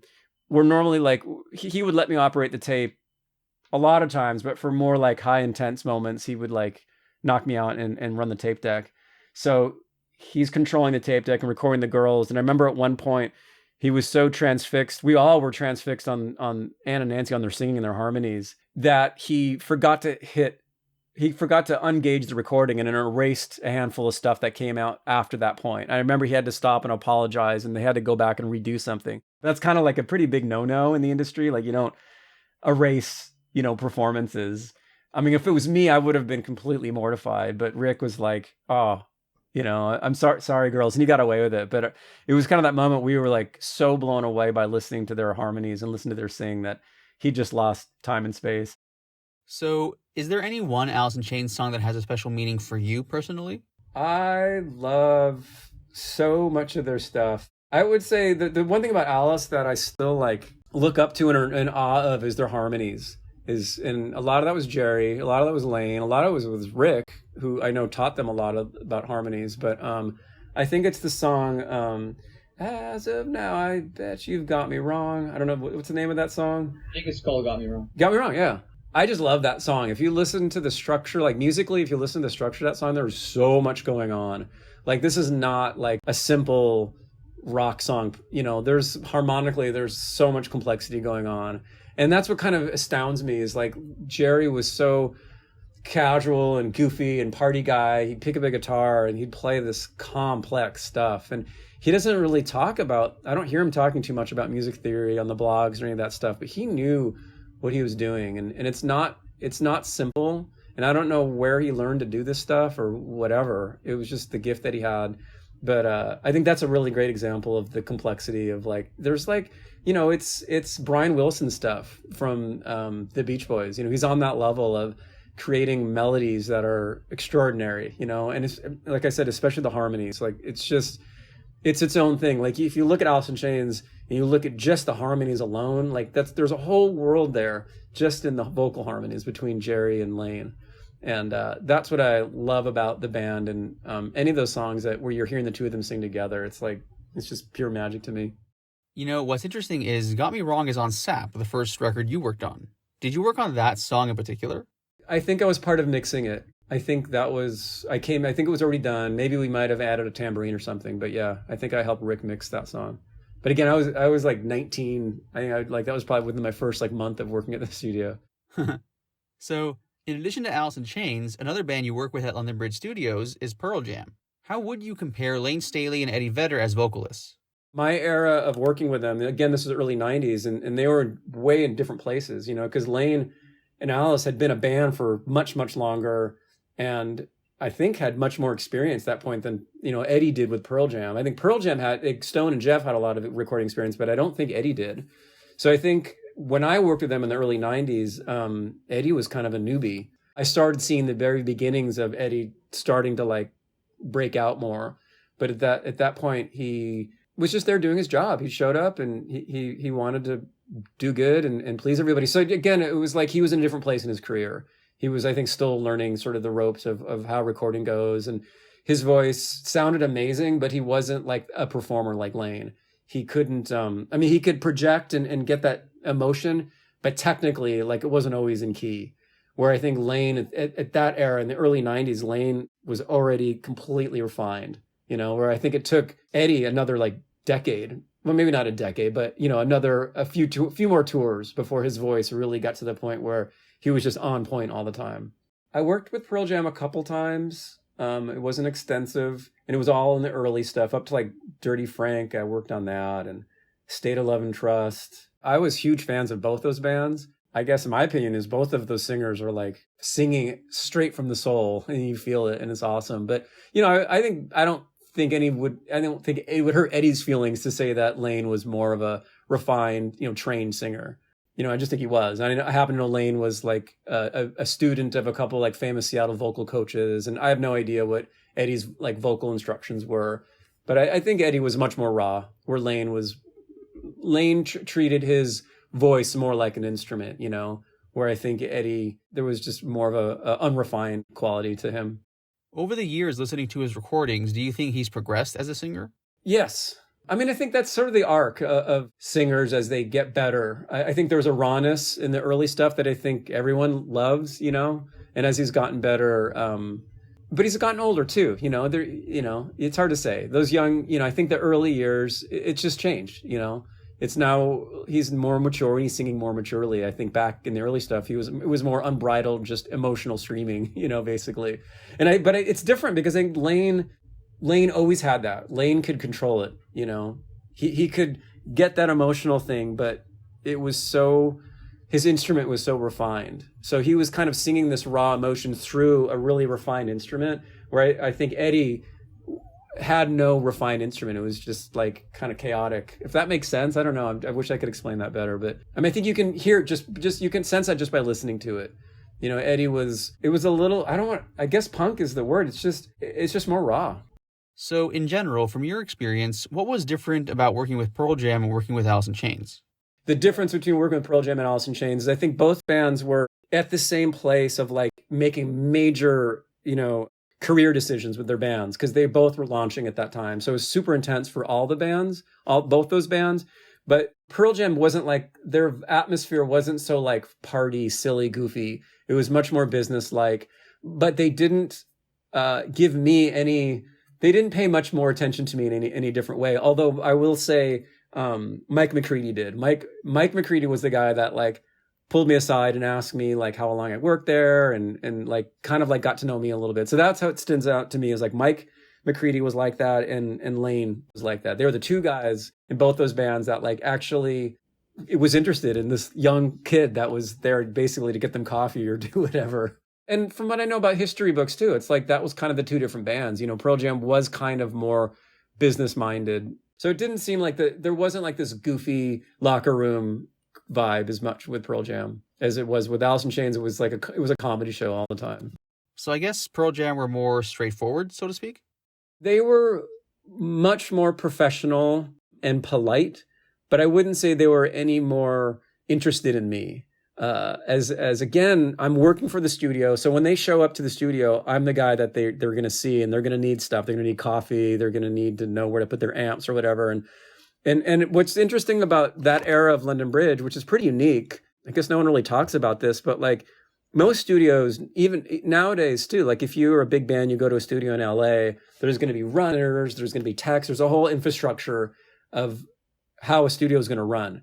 You know, there's a ladder, there's the runner who they don't even step into the control room. They're outside of the studio, but they're there to go get food and whatever. And then there's an assistant engineer, and then there's an engineer, and there's a producer, and it's a whole hierarchy. At London Bridge, there was none of that. It was me and whoever was producing. So like when it was Toby, it was me and Toby. So I was playing all these roles. I was the runner, I was the assistant engineer. And that's kind of like in LA, that's kind of unheard of, you know? And making, these are major label records we're making with like big budgets, but it was just Toby and I. So like if Toby needed coffee, I'd go get coffee. If Toby needed a microphone plugged in, I'd go plug that microphone in. If Toby had to take a break, I would be the one running the tape deck. So it was like really extraordinary for me because I was playing all these different roles. But it's pretty unusual. Like I could maybe imagine the band might be a little bit like frustrating for them because they're maybe used to having all this infrastructure. But at London Bridge, typically that stuff just wasn't there. But maybe that's what made the process special. So in terms of special, aside from what we've already spoken about, do you have any special memories from your time working with either Pearl Jam or Alice in Chains?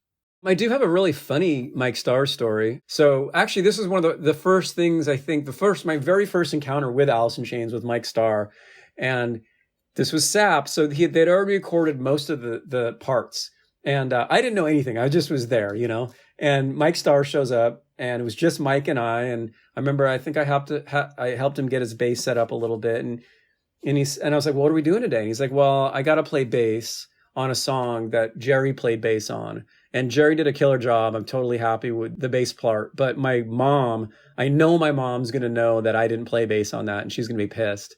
And so I just, for my mom's sake, I got to go back and re-record the bass part myself. So he basically replaced it was the same bass part, but Mike Starr just played it himself. And he explained it to me that like he was going to be guilty because his mom would find out. I just thought that was really funny. That's hilarious. That's so cool. But Mike Starr seemed to be, he was kind of like within the party kind of atmosphere as well. And what about Sean Kinney? How was he like? He was awesome. He was hilarious, and he'd walk in, he was just like a hurricane, you know. Sean was great. Really fun. But again, like from my perspective now, he wasn't like someone that really like got to know me. He just was funny. He was like a comedian, you know. It was basically like hanging out with like a stand-up comedian all day long. So, if I may ask, when you first heard the news of Layne's death, having worked with him several times over the years and knowing him personally, how did it impact you? I mean, I guess I felt, I guess I was pissed. I was like, fuck. We were always, at that time period, we were really busy in the studio making records and doing other things that were really exciting. And I remember I maybe just didn't really have a lot of time to process it then because I was still working with Rick, still making records. It was still really, really exciting. And it seemed like the scene was advancing, and I was still working on exciting stuff. And it took me, I guess it sort of took me years to sort of process, like, damn, what a loss, you know? At the time, I was just sort of moving on and going. I was like, what a loss to the community and what he could have done in the world and for himself and the band and the fans, all that stuff. Hey guys, the following is the other interview I've done with Jonathan Plum. This interview took place at London Bridge Studios in Seattle, where Alice in Chains recorded some of their most iconic work, including Facelift, Dirt, Sap, and Jar of Flies. Jonathan Plum discusses working on some of those projects and other stories about the band.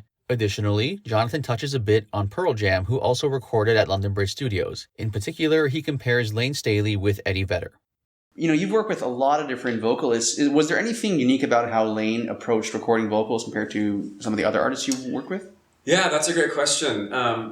I feel like typically most of the singers, I mean, I'll lump all the grunge singers that I'd worked with, it typically takes a lot of work. You know, we'll come in and they'll sing it multiple times, and sometimes we'll have to go through and handpick between each takes. And where I felt like Layne, he was more so than the others a performer. Like and I feel like it's kind of proof is in the pudding is when you go see them live. To me, again, this is my own opinion, Layne almost sings better a lot. When you hear them live, he sings better. Like there's more detail than the recordings have. So I feel like he was a true performer. So in the studio, he was like 1 or 2 takes. He'd go in and sing it, and if he was asked to sing it again, he'd get kind of grumpy. But I just think he knew what he was doing.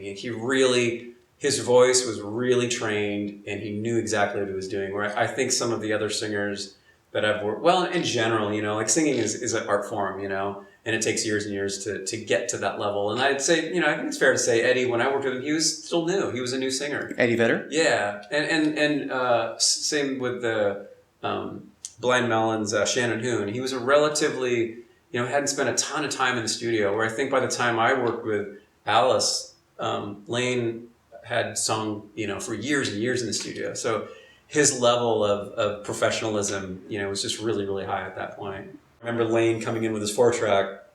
What was the song about, hey? Oh, that's South? Stay Away? Yeah, I Stay Away? Yeah. I Stay Away, yeah. I believe my memory was that Layne showed up with the cassette tape of those vocals demoed with the harmonies and everything that he did at home, that I think he probably just did at home like that day. And he showed up and played it for us. You know, he's playing for Jerry probably. Yeah. So I assume that he had wrote those lyrics and wrote those harmonies. Oh, another quick memory was, that, you know, we didn't talk about Layne, the way that they did harmonies. I mean, because that's one of my favorite things about Alice is the way they did their harmonies. Yeah. And then I think they had gotten so good at it, and Toby, the producer of Jar of Flies, knew too. So Layne would lay down a vocal track, and Toby would say, "You got a harmony for that?" And Layne was like, "Yeah, hit record." And then Layne would add a harmony, and then Toby would say, "You got another one?" He'd say, "Yeah, hit record." He had another harmony, and I think, you know, on that song, we had like a stack of maybe 4 harmonies that he just one after another, and then Toby's like, Layne was like, "Yeah, I think that's it," and Toby's like, "Let's try one more. You got one more?" He's like, "I don't know." Why don't you roll it? And it was that 5th one, he'd find that really twisted harmony that a lot of the Alice has. It has just like that kind of fucked up harmony. And that was Layne just finding it on the spot, you know. It was sort of Toby pushing him, saying, let's just do one more. That's so cool. So you said he recorded some stuff on a cassette at home. Did you guys ever use any of those home recordings? No, I think those were just like examples, yeah. We redid everything. You worked with Alice in Chains on multiple records. Did Layne's approach to vocals ever change at all record to record, or was it always more or less the same type of approach? I think it got more so, like I was talking about, I think as the years went on, and you know, I worked on Jar of Flies, I worked on Sap, and I worked in the beginning of, I guess, which is now the Dog record. And I guess what I saw was Layne just nailing it nearly instantly within one take. And if he was asked to do something again, he kind of got grumpy about it. So I would say he just got he just got better, you know, like as the years went on, I felt like. Yeah. Some vocalists like to use specific mics and specific gear. Was there anything specific that Layne liked to use when he was recording his vocals? You know, I don't remember anything that he requested, but I do remember this was on the Jar of Flies album, which was produced by Toby Wright. I remember this is kind of a nerdy thing, I don't know if this is the... Yeah, no worries, it's cool enough, yeah. But he had rented, I think, 5 or 6 microphones from Los Angeles, like a high-end microphone rental company. Toby rented these mics? Yeah, for Layne. I think we set up about 5 different mics and had him sing a little bit on each mic, and we ended up with this vintage... It was probably a vintage Tube U67 that just sounded killer. And we had again, this is nerdy, but we had a LA2A tube compressor in the vocal booth, or in the control room that we were running his vocals through. And this is maybe a testament to how quick he worked, is we were just still getting a a vocal sound set up. We had to get the dials just right to get the right level and all that stuff. And we hit record, and we were really just still testing everything. And he just got the take. It was like, and unfortunately I don't remember which song it was. I'd have to go back and listen to it, but it was off Jar of Flies. And I remember the beginning of the song started soft, so we set our knobs to sort of the soft setting. And as throughout the song, he starts getting louder and starts screaming. And I remember the level was so hot, it was distorting the tube compressor and it was distorting the tape. And I remember sitting next to Toby, and Toby was the engineer, and he was really responsible for it. I was like, oh, shoot, Toby, that it's distorted. Can we use that? And Toby just looks at me, he's like, that was gold. Doesn't matter. And so I'll have to look up the song. I can't remember what song it was, but you can hear it distorting on the recording still. And that was the take. It was like we were still just getting a sound set up, and we got yeah. So that's a good story of like how he worked. His voice was powerful enough that it distorted. Yeah, and we just that shows you how much we had to be on the ball around someone like Layne and Jerry too. It's like they're so creative, and it's like you just have to hit record. Anytime they're playing music, you hit record. Yeah, that's crazy. Did Layne ever blow out his voice when he was singing? No, Layne, he really knew what he was doing with his voice. Yeah. I mean, I've heard stories from live that he really knew how to take care of his voice. And so, you mentioned a little earlier that Jerry Cantrell, from your experience, was like the creative force in the band. Mm-hmm. So what was the relationship between Layne and Jerry in that band? So again, this is just through my lens. And again, I was 19, 20, 21 at this point, and I was just the house engineer here. So I really didn't know entirely how the music industry worked at that point. But my impression was Jerry was here 16 hours a day. He didn't leave the studio. He'd show up. It was coffee after coffee, and he was part of every single decision. Where I think Layne was spending a lot more time on the couch filling out breakfast cereal boxes, and was asked to come in to sing. But there was so much happening outside the studio. Like I remember, and I don't know. For the history books, I don't know where this fit in, but I remember Layne would show up. He had a cassette 4-track that he was home recording ideas for, and he would show up and play the ideas for the band, and mostly Jerry and Toby probably. And that was later. So I think, from what I understand about history, later Layne got more involved in the writing and the lyric process, and I think maybe that was what I was seeing was Layne doing writing at home and bringing ideas in to show Jerry. So I imagine there was a lot more tug of war happening that I just didn't see. I mean, from my perspective, everyone got along. It seemed really easy, but I would say Layne was kind of didn't have his head in the process the whole time. He would come in and sing, and then he would sort of disappear. Where Jerry was very much part of every moment that got recorded. That's very interesting. Yeah, that was my impression. So when it comes to Layne's lyrics, a lot of some of the engineers, producers I've spoken to have said that sometimes vocalists they might just improv their lyrics on the spot. With Layne, would you happen to know if he was very particular with his lyrics, or did he ever improvise at all? I don't know that he improvised at all, and I don't even know. From what I understood was that Jerry wrote most of the lyrics, and then later Layne started writing more. So, but I actually don't know. I mean, like I said, I think later during the Jar of Flies, I think Layne was writing more of his stuff because he was showing up with his cassette tape. I didn't sense anyone improving any lyrics. Obviously, one of the biggest tragedies in grunge music and rock and roll in general was the passing of Layne Staley. When you heard that news, were you surprised by it, or how was your reaction to that news? Well, I mean, that unfortunately, that's happened way too many times here at London Bridge. I mean, to go through the list, Andrew Wood, Layne Staley, Shannon Hoon, Chris Cornell,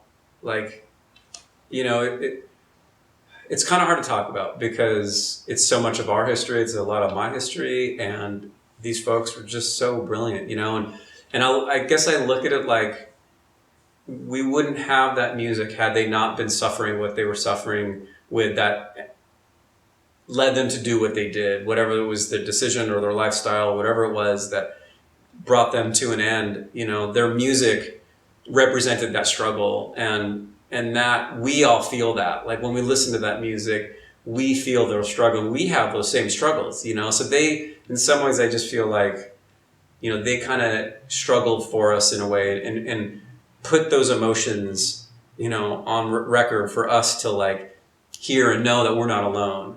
So I just think that's really profound, and it still lives on. I think it's still, I love seeing like new generation kids in their, 16, 17-year-olds identifying with Alice in Chains, that are now 20, it's not their genre or age, but they're hearing something in that music that's meaningful because it is meaningful, because that band and those people were struggling with life, just like, we all struggle with life. So sorry to circle back around to your question. That's a great answer. Yeah, Layne.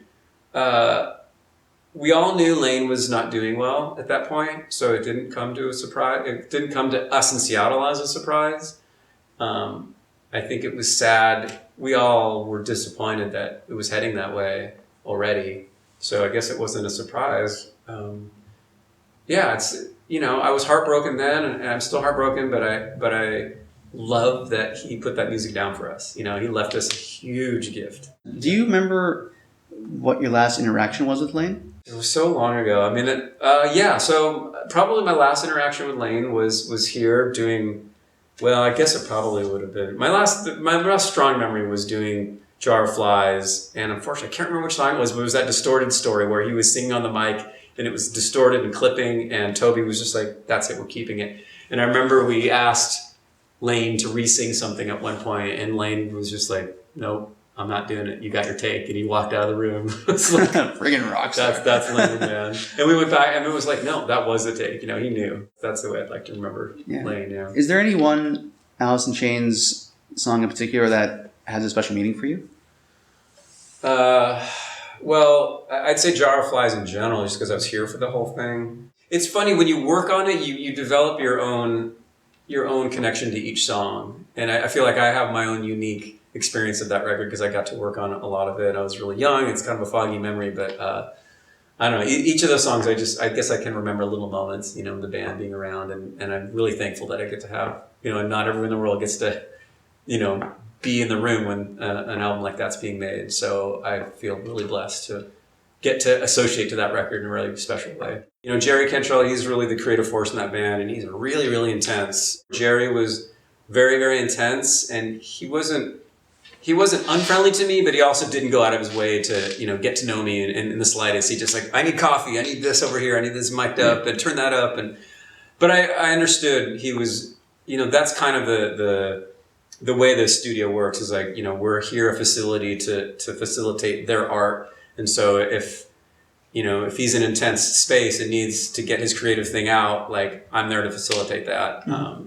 Juxtapose Layne Staley, who was the opposite. He was kind of more like Mike McCready. It's through my 19, 20-year-old eyes, it was like Layne Staley came in and he was really relaxed and he was really friendly. He asked about me. He asked about how long I'd worked here. And he told me a story about he was just like moving wood with his dad. And Layne would sit on the couch, and I remember he would eat breakfast cereal. And one story where it was like, I don't remember, like some kind of puff cereal. Yeah. And on the back, it had like this questionnaire that kids were supposed to fill out, and he filled it out. It was totally like disgusting. I remember something about sticking something in his urethra, and he put it up on the fridge when he was all done with it. So that was my impression of Layne. He was just like really fun loving, and where Jerry was very intense and getting down to work. And another, like my favorite, a really big impression on me of working with Alice was we were working on Sap, and Sap was filled with a lot of more ballads. Because I knew Alice in Chains from Facelift, which was the rock record. Yeah. And so they're back here doing Sap, and a lot of the songs, the first few songs I worked on with them were more the ballads. And I remember we were having to do a lot of takes over and over, and I remember asking Rick Brosher was producing these sessions, and I remember asking Rick, like, wow, it takes him a lot of work to get these takes, and he's not even like shouting, he's singing softly. And Rick's like, yeah, singing softer is actually harder typically for singers, and to the screaming, the belting thing, like that's where Layne lives. Like that's really easy for him. We usually get that in one take. It's the singing soft part that takes a little more time. So at that point I hadn't heard Layne scream, like his typical scream, but I really was excited to. And I don't know that we ever actually did any screaming vocals. I guess later we did actually, but on the Sap, when I came in, Sap was already mostly done. We were just finishing it up. But I remember Layne again was in the vocal booth, and he walked in the control room and he was frustrated because he couldn't sing, and he yelled fuck at the top of his lungs, but it was that Layne yell. And that was the first moment I heard Layne's voice, just not on mic, him just being fresh, going, fuck. And I was like, whoa, that's the voice. You should have recorded that, man. That would be awesome. Yeah. So that really, it just shook me, it was like rattled me to hear that voice in person in front of my face. And, and I just love, I'm a huge Layne Staley fan. I just love his voice so much. So yeah, I'll always remember that moment. They would come and use the studio for long hours and really get to work. And I remember being really nervous around those guys because of how intense they worked. I kind of felt like compared to Pearl Jam, when Alice came in, it was just music work. There wasn't a lot of downtime. So I remember having to really be on my ball as an engineer. So yeah, my relationship with Alice in Chains, kind of the same thing with Pearl Jam, is that I was already, in fact, I had known of Alice in Chains longer than Pearl Jam, and I was a really huge fan of Alice in Chains as well. How would you compare, they're two totally different vocalists, how would you compare Eddie Vedder to Layne Staley? I think Eddie was still sort of finding his voice in the band. It was a new band, and my sense was he was still finding his voice in general, and he was finding his voice in the band. So I think it took more work. My experience with recording Pearl Jam then was that Eddie had to do a lot of takes. We would do many takes, compile the best of. And I guess, I'm trying to think now, because I worked with them a couple times. It was all back in the day, but the second time they came back, he knew more what he wanted, and I could see that progression. Yeah. Where I think Layne was already there. When I worked with Layne back in the day, he already knew exactly what he was doing. And that's why he could pull off. He was doing those takes often just in one take. Famously, what I heard, again, this is for the history books, is that Eddie flew up here to try out for Pearl Jam, but he didn't have a place to stay. So I'd heard he lived on the couch here in the control room for those 2 weeks. Really? I believe Rick mentioned that. It was a long time ago, but that's sort of legend has it that Eddie lived here at the studio for those few weeks. Another artist that I've heard was here when they were homeless for a period was Alice in Chains. Did you ever hear about that? There's such a history with Alice in Chains here at London Bridge, and I am young enough to not really know. But what I've heard was both Layne and Jerry were in separate bands before they met. I know one was a band called Sleaze, and I don't remember what the other band was. But here's my impression. Again, I don't know. This is how I've understood history, was that Alice, the members in Alice started recording here simply because they lived in the North End, and there's not a lot of big studios in Seattle, so there's not a lot of options, different studios for them to go, and it just made sense for them to come here. And I think they were just making demos. This is years before Alice in Chains, but I think they were just making demos here with Rick, because Rick owned the studio, Rick Prosher, and he was an engineer. So they were making demos with Rick Prosher, but while they were doing that, the band and Rick were developing a sound. It was a new studio at the time, and it was a new room. And they're developing these big drum tones on the demos. So when Alice in Chains got signed, it made the most amount of sense for them to come back up here and do the demos.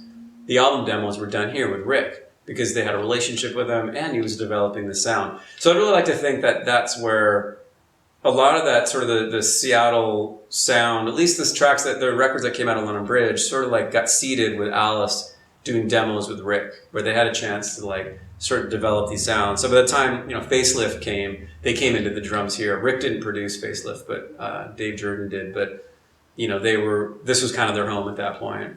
And again too, because Seattle has always been a tight knit music community. I think that Alice was having luck here with Rick Prosher, so Soundgarden came in. They did Louder Than Love here, and then Pearl Jam came in and Mud Lebo, and so I think that kind of started a whole wave of those bands coming here, knowing that they're going to get these big, giant drum sounds.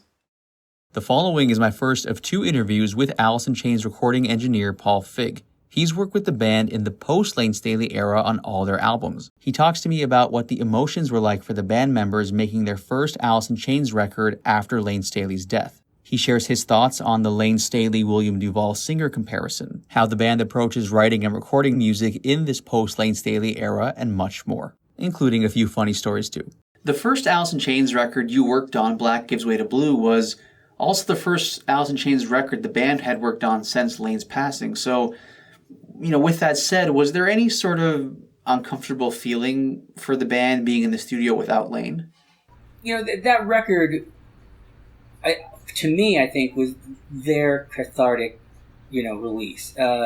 they did that. The last song on the record, Black Is White Blue, is their goodbye, letter to Layne. And if you listen to the first song, All Secrets Known, that's kind of sets the tone for the whole thing. Throughout the whole record, everyone was all gung-ho. They were really excited. Everything was sounding great. They were glad to be in the studio doing Alice in Chains again. Will comes in, he's fresh new energy, and it was really fun. When we were tracking vocals for the song Black Gives Way to Blue, that's when things got really emotional, and everybody had to kind of take a break and let things settle for a second. Just thinking about it that day, it was really, everybody felt Layne on that song. I can imagine for William, I mean, that was his first go with Alice in Chains. Do you know, it must have been big shoes for him to fill. How did he feel personally? Do you know? I memean, Will is highly intelligent and seriously talented singer. I mean, his range is so, he can get way up there, and he's got the power. He knew he had big shoes to fill. I wasn't talking with him a lot about it. It was like he'd come in and work with Nick on vocals. I'd be there for him if he had a guitar part, and we just trying to be there and support him, because he's the new guy.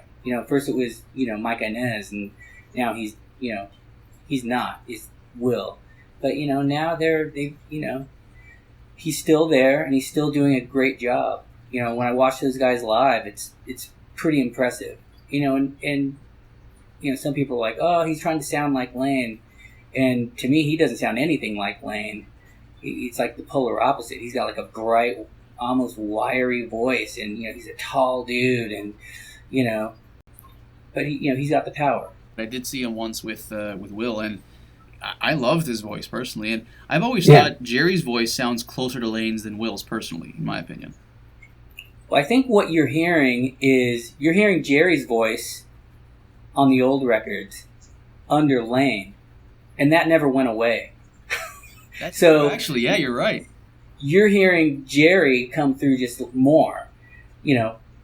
He's stepping forward a little bit, and he's becoming a better singer. That first record, he was actually all the way up until Black Gives Way to Blue, he was a serious smoker. Like, I'd get to the studio, we'd work, and he's got an ashtray right next to me, and he's just blowing smoke right into the back of my head, like all day long.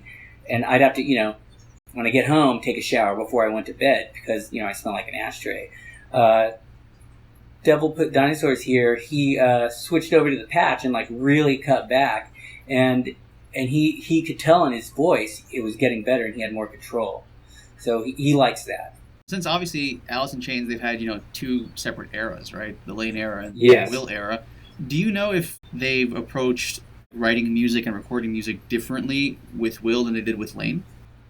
I wasn't there for the Layne sessions, but on these last three, Jerry will come up with, he'll demo pretty much everything, he'll sketch everything out, and then he brings it to the band, and they flesh that out. I can only assume it was closer to that back in the day. All I know right now is that, Will will submit songs, Sean had some songs, Mike Inez will bring in some bass riffs, and, Jerry will, put together like full, arranged demos, and, it's a democratic process, and they go through it until they've got the record they want to have. And of the three records you worked on with them, is there any one that was your favorite to work on? I'd say, they're all great, and for different reasons. The first one, because it was the first one, and meeting those guys and getting to know all of them, we were at Dave Grohl's studio, which was super fun, and then we went to Henson Studios, and, kind of created a home there. Devil Put Dinosaurs here, we start to finish at Henson, and, that's a couple miles from my house. That was fun, too. I'd have to say, Rainier Fog, just because I got to go to Seattle and track where those guys did their last record with Layne, and that's where it got emotional for those guys. Not that they got weird, but they knew they were back, and the last time they were there, they were with Layne, and now we're here with Will, and two new guys, Nick and myself, and we dug in deep and set up, and recorded over the summer. So for you personally, having been an Alice in Chains fan prior to actually working with Alice in Chains, what was that experience like for you the first day that you actually got to work with them in the studio? It was pretty insane. I mean, like, okay, so let's pan back to like 92, 93. I just moved to Phoenix, Arizona, because I couldn't find work in LA. I had like long, crazy hair back then. I wanted to be in a band and a guitar player. And so I had friends in Arizona. I got a job at this place called Zia Records. And Arizona, hey, everybody in Phoenix, great city. I didn't want to be there.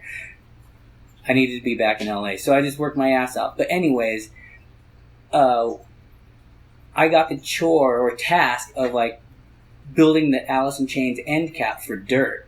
And it was like a contest. And we played that thing all day long, and it was amazing. So, I'm building this giant end cap with all the, the album artwork and the release date and all the stacking of all the CDs. Anyways, go, 2008, when those guys all roll into the studio, I'm like, okay, this is really happening. But I think the most exciting part was when Nick and I were dialing in Jerry's guitar sound. Jerry's like, all right, let's start guitars tomorrow. And we're like, all right. So me and Nick get all the heads together, and we pick up his Rampage, and, we start playing through, and I'm like, wow. And Nick is like, dude, that's it. That guitar is the sound. Mostly it's his hands, but yeah, that Rampage is something pretty unique. And, you play that through his amps, and you can get pretty close. You were just mentioning Jerry Cantrell. How did you get your relationship started with Alice in Chains? Wow, man. This goes back, I think, to about 2008. I was on vacation, and my producer, Nick Raskulenix, calls me up and is like, he's like, Big, how do you feel about doing an Alice in Chains record? And I was like, I'm a guitar player, and of course, that would be amazing. So, we started at 606 Dave Grohl's studio, and then, that was right when, the band were kind of like, getting their things together. Everyone was like, they're all newly sober pretty much, and Jerry had some like, this crazy scraggly long beard, and he was pretty surly back then. He had his wall up for a while until, it took a couple of weeks. But, we did that record. It turned out great. We did, I was there for all of the demos for Devil Put Dinosaurs here, and, we just, got it was a closer relationship because I'm there, in his most vulnerable spot, right where he's creating.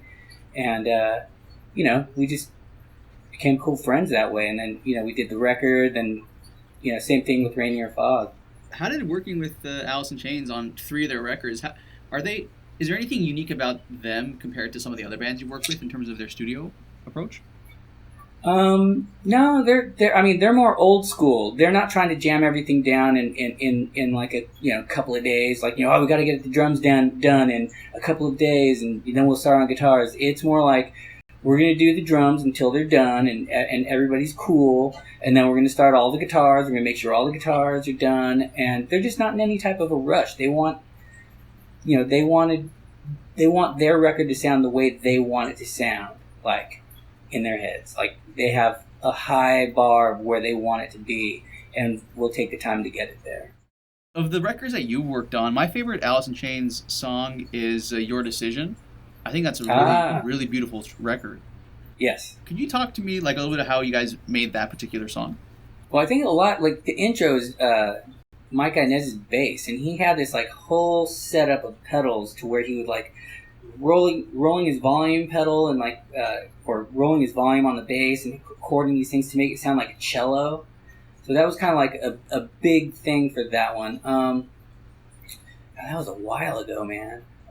Just standard. We get the take and then just start stacking from there and building the track. Was that inspired at all by Layne's passing? Because it's a very emotional song. Was there anything involved with that? So those songs on that record, Nick and I just met those guys, and they were already demoed.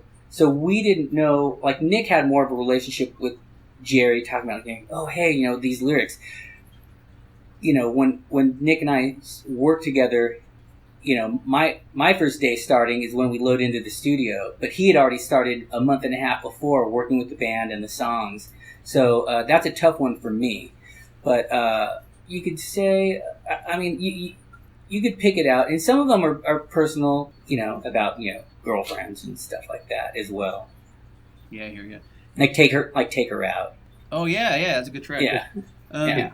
Mm-hmm. So you mentioned that for that record, you guys did part of it at 606 Studios. Did Yes. Did Dave Grohl ever get involved at all in some capacity? Like, did he ever come by? I think he popped by. You know what? It's weird. I don't think we saw him until we went to Henson. And then he was, hanging out and listening to tracks and, throwing down with Jerry. And, he dug the record and he was super stoked. Yeah, I don't know if if Foos were on tour then, and that's why we didn't see him until we got to Henson. Speaking of the Foo Fighters, I was speaking recently with Chris Sheldon, who mixed the Foo Fighters' second record, Color and the Shape, and he was saying that in general, when it comes to working with bands, there's usually a little bit of a time that needs to pass before a band really opens up around you and is completely comfortable. In your experience with Alice in Chains, how long did it take until you guys were totally relaxed and comfortable around each other? Yeah, I would say that was like the first 2 weeks. Like, hey, all right, this guy's cool. Like, okay. Like, get everything set up, get the drums all dialed in, get, our tracking set up, the guitars and the bass, and everyone's headphones. It's like, hey, I'm not a clown over here. I know what I'm doing. I've been doing it for a while. And, you show up every day and you just keep doing, be as professional as you can be. And they all of a sudden, they're like, oh, okay, then their little door opens up, then all of a sudden you're in, and you're like, all right, cool. From your experience, is there anything different from working with Alice in Chains and working specifically with just Jerry Cantrell on his solo projects? Yes. Well, now it's everything in Alice in Chains is a democratic process. It's like, hey, I like this, I don't like that. Everyone's voice has the same, weight. Everybody's equal. For Jerry, it's just Jerry. It's Jerry. He's creating it. He's the architect. He's the singer. He's the guitar player. He comes up all the bass lines. So between him and the producer, they'll sit there and they'll discuss a couple of things, but otherwise, the buck stops with him. It's like, hey, no, I don't like that, or I like that, and we need to do this. It's like, all right, cool. And then if like right now, it's like we tracked a bunch of stuff for Jerry at a couple of studios. Now, for vocals and like small overdubs, we could be at his house because I don't have to drag around a giant mixing desk and a tape machine and, turn his house inside out just to, get a couple of things done. He can actually, he's got a small workstation rig at his house and, we're able to get some quality work done. Jerry likes crafting his solos. I think he likes to be able to sing them in his head. Ah, okay. His solo record, there's a lot of guitars, but not a lot of, there's solos, but it's not like a shredder record. When we were getting guitar sounds for Jerry, when, Nick and I were dialing in these sounds and like, Jerry's gone, the next day he comes in, we're like, all right, this is the test. Do we pass or do we fail? And Jerry put his guitar on and he starts playing a couple of riffs and he's just like, yeah, and he smiles. Right there, that is what it's all about.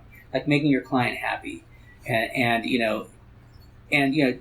making him happy, he doesn't have to worry about anything else anymore. It's like, all right, cool, we just did our job. One of the songs you worked on that I really enjoy is Stone. That song is very, very riff heavy. What was it like working on that particular song? It's like all of them. I'm amazed each time. Jerry just comes down and throws. He just does that thing, and I see when he loosens up or pulls a little too sharp or doesn't get there in time, and I'll stop. And then he's like, damn it, Fig. He's like, and I'm like, no. But, so it's just, I hear where he's going and what he's doing and where the level he needs to be at and where he knows he's going to be at. And he respects that from me. But, and particularly that song, because it's so riff heavy and there's like, there's a bunch of guitars on this side and that side and the center, and then, you know, all the little flavor guitars is what he calls them. Do you have any funny Alice in Chains stories? Well, you know, Jerry loves Halloween, and so like when we were the first time 606, and you know, it was Halloween, he came in and everybody's got like these like inflatable, you know, those inflatable nylon costumes, like, you know, you're a cowboy riding a horse, but your legs are the horses, you know, just walking around like that. Yeah, no, you know, Sean and those guys are hilarious, and Sean, you know, you get him on a rant and he just won't stop, and it's, you know, it's like, all right, we got to get back to work, but all great guys.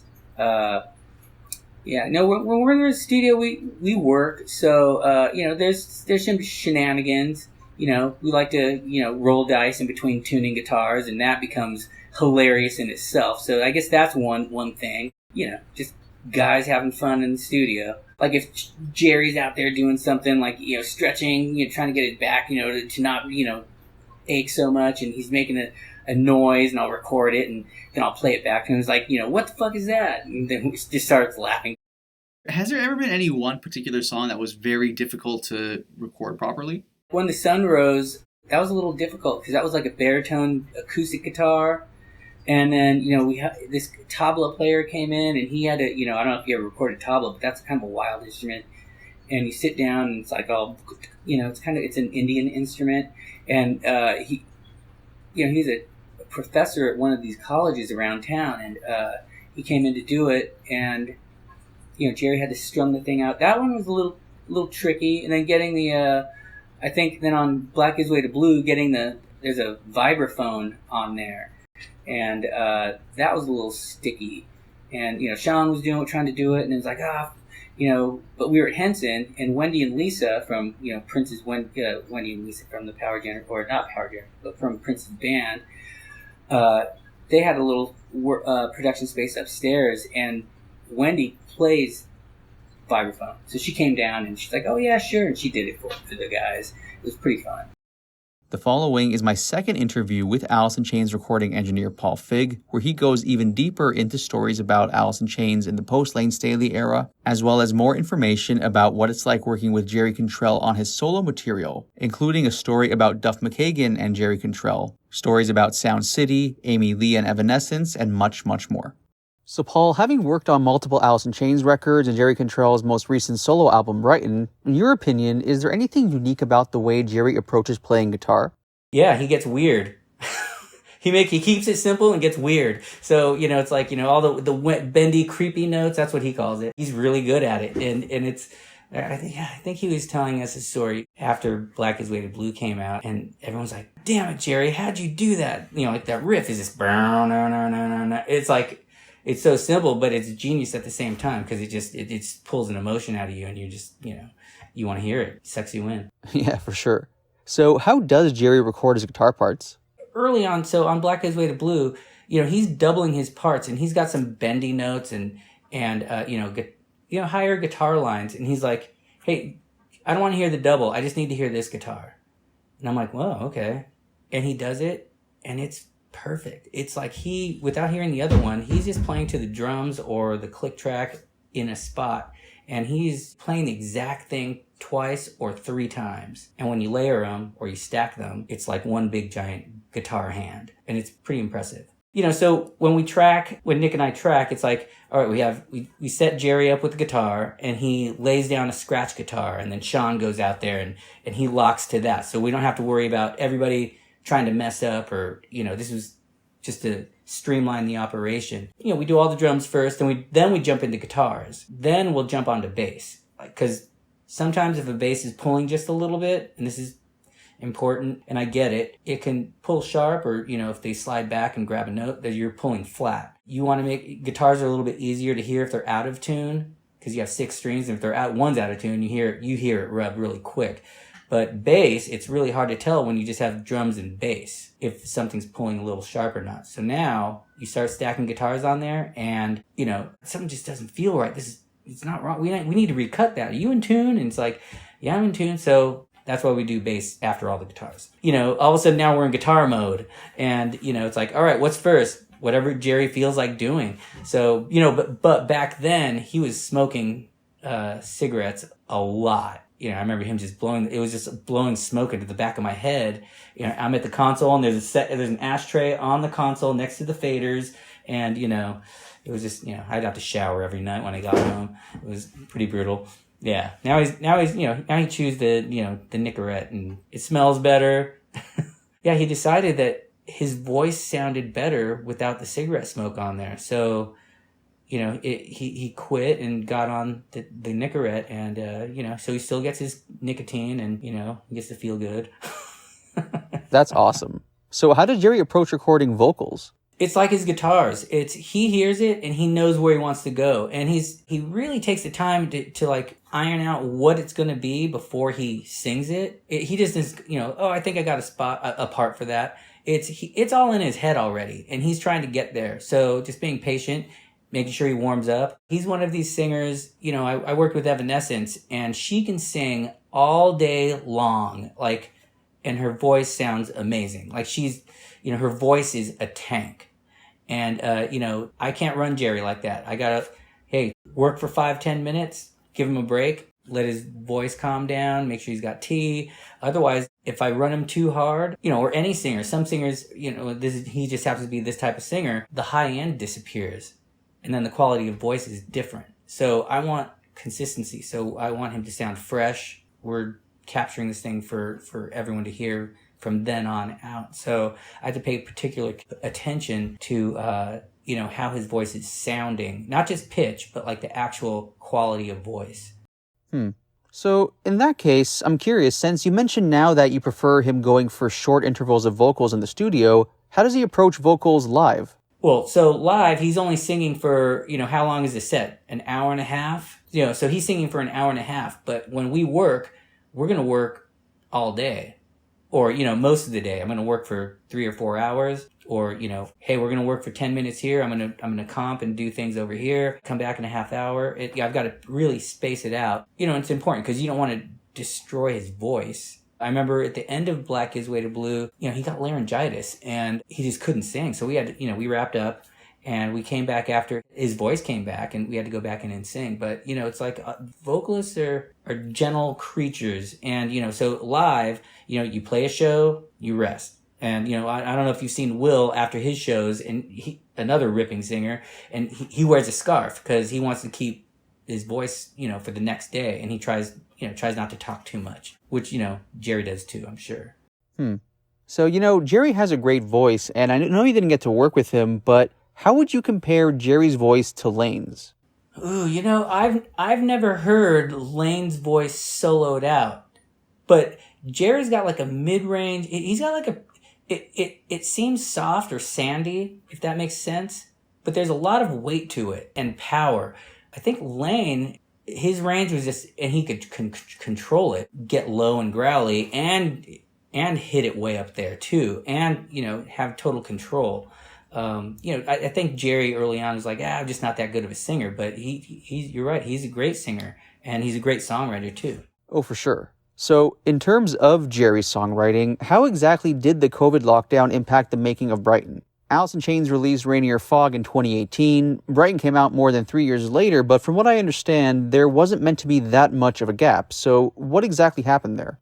Before COVID, this record was supposed to be done like May 2020. Like done. You know, COVID just put a wrench into that whole thing. We started right after the end of the Rainier Fog tour cycle, and he came home and he was like, dude, it's time. I'm going to start my solo record. I'm like, great. And he's like, we're going to start demoing now. I'm like, all right, great. So we just started diving in, and then he put this band together to do a show. Like, he had booked a show and he hadn't even like put these musicians together. So it was kind of a fun, weird time because we're scrambling to do demos, and then he's scrambling to like put a band together and like start rehearsing and do the show. You know, it's always fun with Jerry, just watching him create, being there, turning invisible, and just letting him get lost on his fretboard so these things can, you know, materialize. And that's what happened again. So this started in like September. The show was in December. Then January, we kind of dove in deep and did lots of pre-pro. And then by March, the band was ready to track.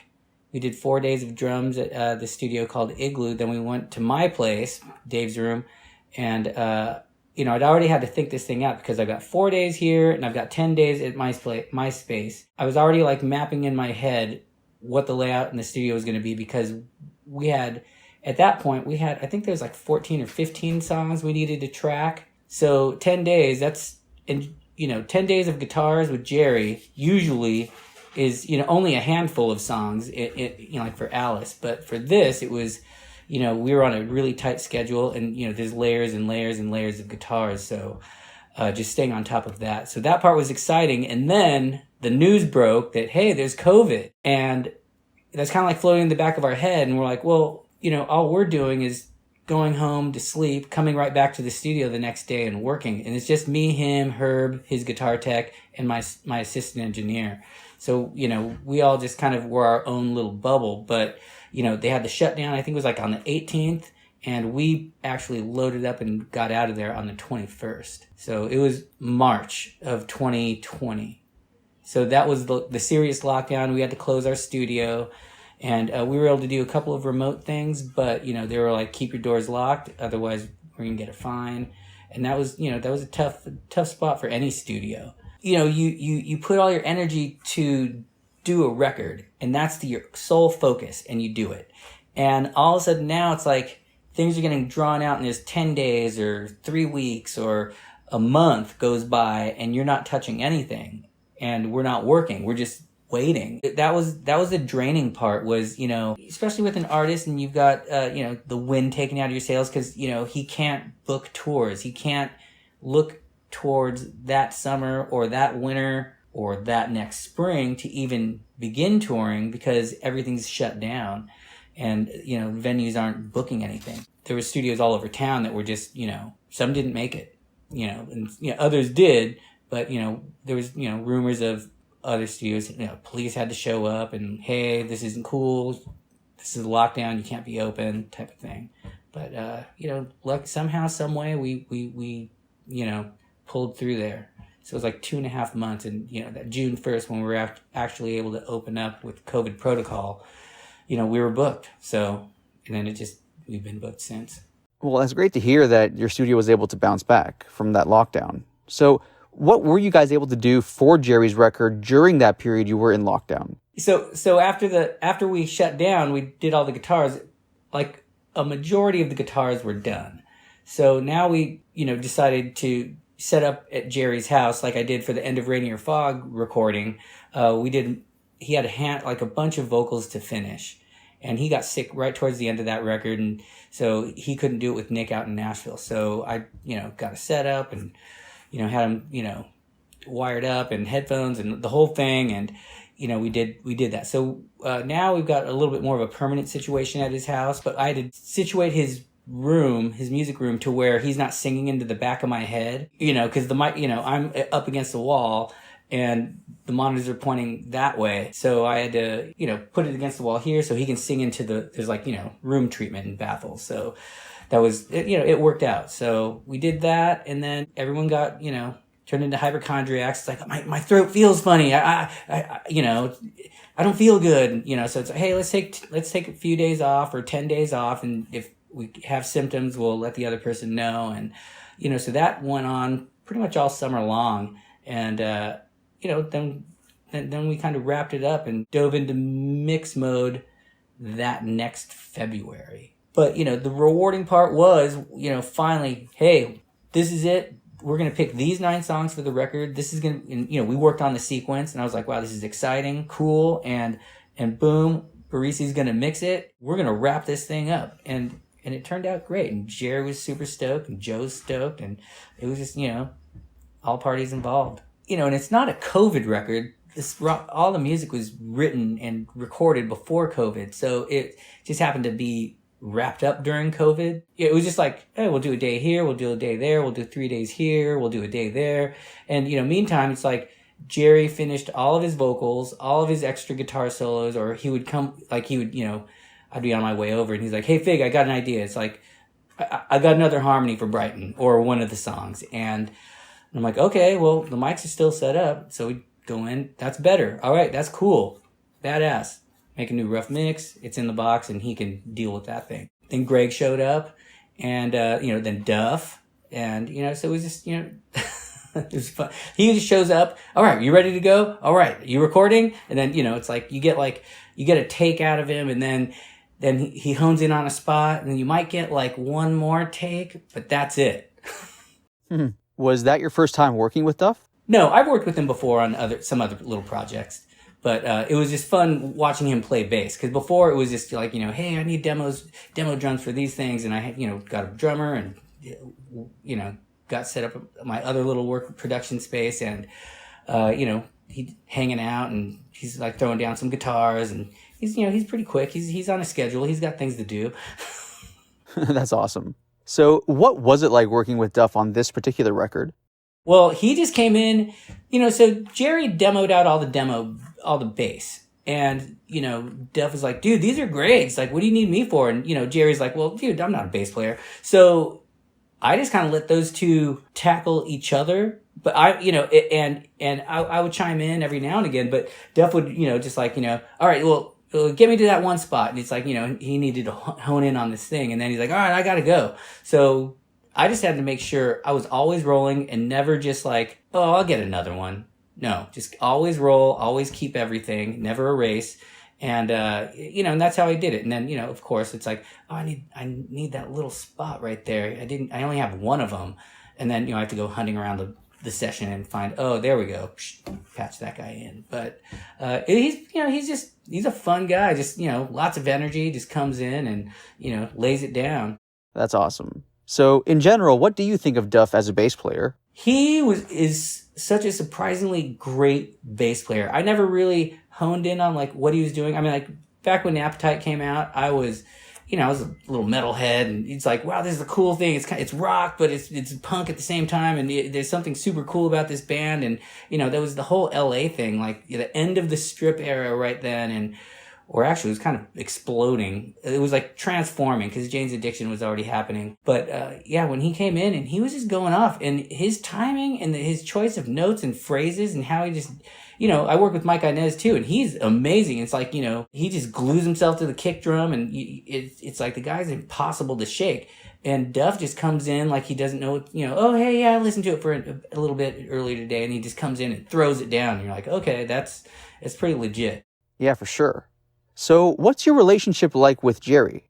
Oh, great. I mean, like I'm a guitar player too. And I just, it's like when somebody's trying to hone in on, a part, not to interject, just let them do their thing. I'm recording it, so I can always get back. Mutual respect, I think. He sees what I do, and, he's not a whiz at Pro Tools or, giant consoles and, getting sounds. Like Dirt was the high watermark, I thought, for guitar tone for him. And so that was, that was a thing to beat or at least equal in the studio for Black His Way to Blue and the rest of the records. I think he appreciates the hard work that went into that. And, it's like we get along. It's like I'm not trying to, push him around or anything. I want him, just drown himself in himself so that he can hear his own voice and pull it out of the guitar or his vocal. And I think that's the most important part. Mm-hmm. So how did your relationship with Alice in Chains begin? Well, that happened back in 2008 with, Nick Raskulinix gave me a call. I was on vacation, in between gigs, vacation. And he gives me a call, and he's like, dude, how do you feel about, working with Alice in Chains? And I was like, absolutely. And, so he had already met them, listened to the demos, and, of course, and he tells me the story how he heard, Check My Brain, and he was like, I'm in. Yeah, no, and when I first heard it, I was like, man, is the floor moving out from under me? This is such a wild tune, and, because the bass is bending, the guitar is bending, and, we're cranking it at the studio, and it was just, it was such a cool opportunity. But, those guys were, freshly sober, and Jerry was a pretty surly guy, and, Mike and Inez super happy, and, Will was brand new, and Sean is just always funny, and, that was how that happened. And, we all hit it off, and we did a great record, and, repeat performance 2 more times. Actually, this is my 4th record with Jerry. So what's your favorite Alice record, both in terms of the stuff with Layne and the stuff you worked on? I would have to say, well, Sap and Dirt is when I got turned on to them. And I was working at Zia Records when Dirt came out, and we would crank it in the shop, and everyone would flinch as soon as that first song came on, and it was always hilarious. And then the new stuff, I mean, they're all great to me. It's kind of hard. It's like, hey, which kid do you like better? It's tough because Black Is the Way to Blue has so many great songs on it. And then Devil Put Dinosaurs Here, when he came up with that song, that was amazing. I was like, wow. I'm like, this is cool. And then, Voices, he was just walking around the studio while Sean was on a rampage telling us some stories. And I just noticed he was strumming. So I hit play and record. And then he came in later. And he's like, man, I forgot this turnaround. Did you catch any of that? And I'm like, hit stop, and I rewound about a couple of minutes. I'm like, this? He was like, fuck yeah. So, there's no really relaxing in the studio. You're always working. So, and that's the job of an engineer. When you're in a recording studio, you document everything. Just record everything. So, Paul, you were involved with the Alice in Chains Mopop tribute back in 2020. What was that experience like for you? It was super professional. It was such a massive setup. It was insane. But, I got to meet Jeff Ott from London Bridge, which was super cool. Were you up there? Yeah, I did an interview there once. Yeah. And so we hit it off, and he had brought like a rack of amazing gear so we could record with. Cause I was hired to oversee the recording of this thing. And, we had a redundant, feed off their monitor desk, which wasn't great mic pre's, and we had our feed of great mic pre's, going into a Pro Tools rig. So I was super lucky, and that thing, after hearing, and I love the record, the Alice in Chains Unplugged, I told management and Jerry, I'm like, I'm putting a microphone on your acoustic guitars. I don't want to hear that. I don't want to hear the DI guitar, especially for this. It's like, let's make it nice. And so, so we did, and it turned out great. At least I do. I think. It's like I'm watching them do the recording, and I'm like, that's why these guys are so great. They haven't seen each other in like months, and they sit down, and after a couple of takes, it's like, all right, that's the one. They haven't played or sang together, and they just, they're all sitting like, 20 feet apart in this giant room, and, Sean's hitting his drums like he wants to murder them, and it's like kind of getting into every vocal mic and guitar mics, like extra room mics, but it kind of made for a cool recording. It was fun. You mentioned now that you were blown away by how good the band was, even though they hadn't seen each other in months. In general, over the years you've worked with Alice in Chains, have you ever had any moments where you kind of couldn't believe what was happening? No, absolutely. Like the first one, it's like, that was like, well, shoot, man, we want to work with this guy again. We really got to nail this. And I remember going to bed after some of the sessions. I'm like, man, it's like, I'm recording Jerry Cantrell's guitars. It's like, who the fuck am I? And, I was just like, calm down. It's like, he loves the guitar sound. And as long as it's like, as long as he's stoked and he, he feels it under his fingers on the fretboard, it's like, and it's great in his, rhythm hand, I think we're doing our job. And, if it wasn't, we wouldn't be working.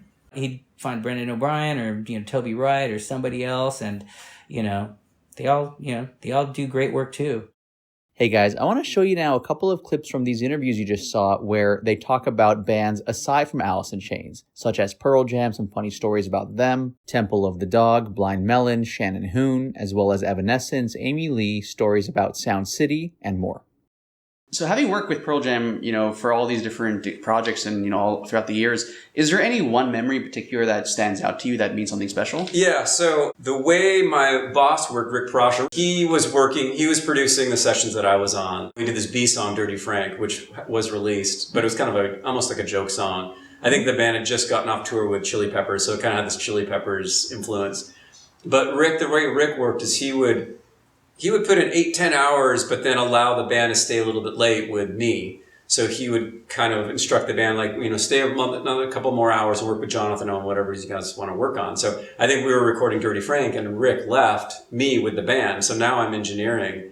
It's just me and the band. And I remember this song, Dirty Frank, it was kind of about this bus driver that, like, he was a cannibal. And Eddie's singing about, how he was eating people. And I remember Eddie, there was in the back in the garage, we have a wood shop back there, and we had a bunch of tools, and Eddie had this idea of wanting to sound like, cutting bone or something. So he asked if I could drag a microphone back into the garage, and we were starting to use little electric tools for the recording.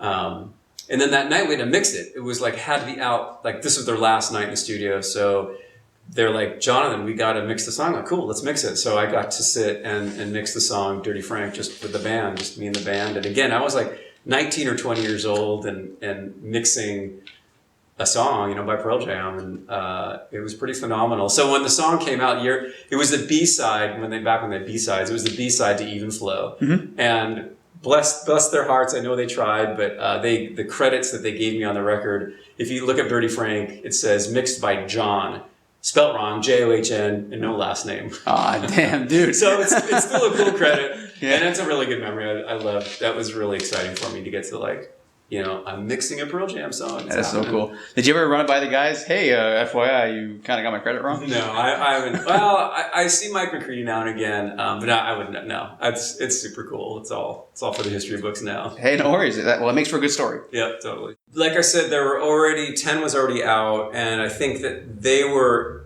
This is my interpretation. I don't know, what the exact history is. You'd have to talk to them. But my impression was when I was working with them, they were preparing to do the video for Even Flow. So this was like their career was launching, and they knew it. So what I sensed was that they were doing a lot of business deals. So that we spent time recording, but it seemed like a good chunk of the time they were out in the lounge.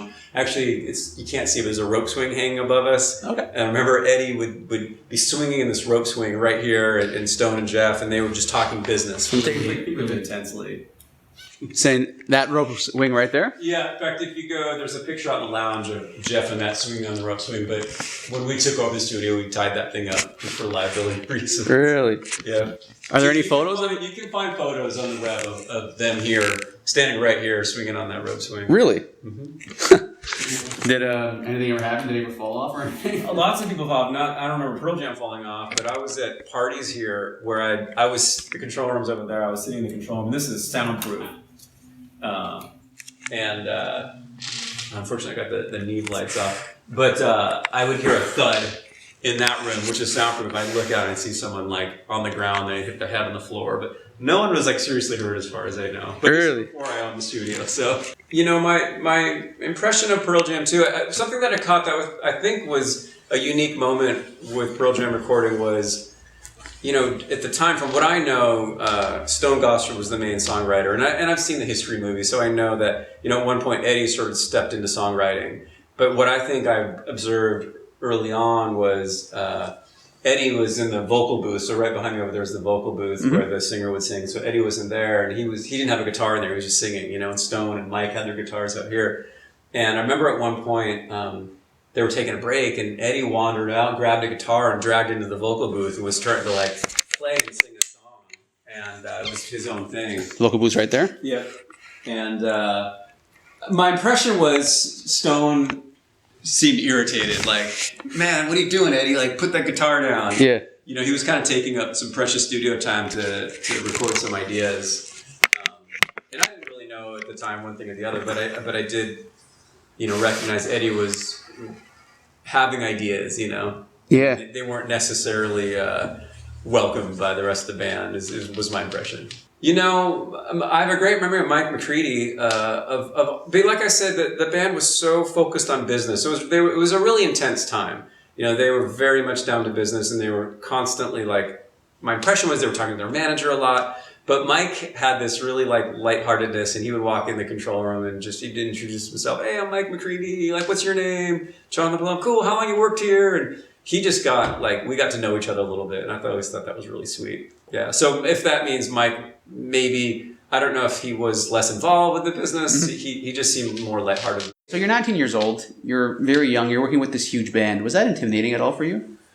Yeah, it was, because I was a fan, so I knew where I was at. I knew these guys were going to be big, and in my mind they already were big. So yeah, I was just a bumbling fan at that point. In fact, I remember when Stone Gossard walked in the studio, and I think I was just so nervous I called him Mike. And it's I knew which was which, but I was hey, Mike, I've done that a few times. I did that to Jeff Tate from Queensryche. I called him Chris, which was the worst thing, because Chris DeGarmo wasn't in the band anymore. But I got to meet Jeff Tate from Queensryche, and the first thing I did was call him Chris. So yes, I get super nervous and excited. And to me, they're just as big as rock stars as anybody else, and I'm just as big as a fan as anybody else. So it's hilarious. And so when you do that accidental name mistake, what is usually the reaction? Do they care at all?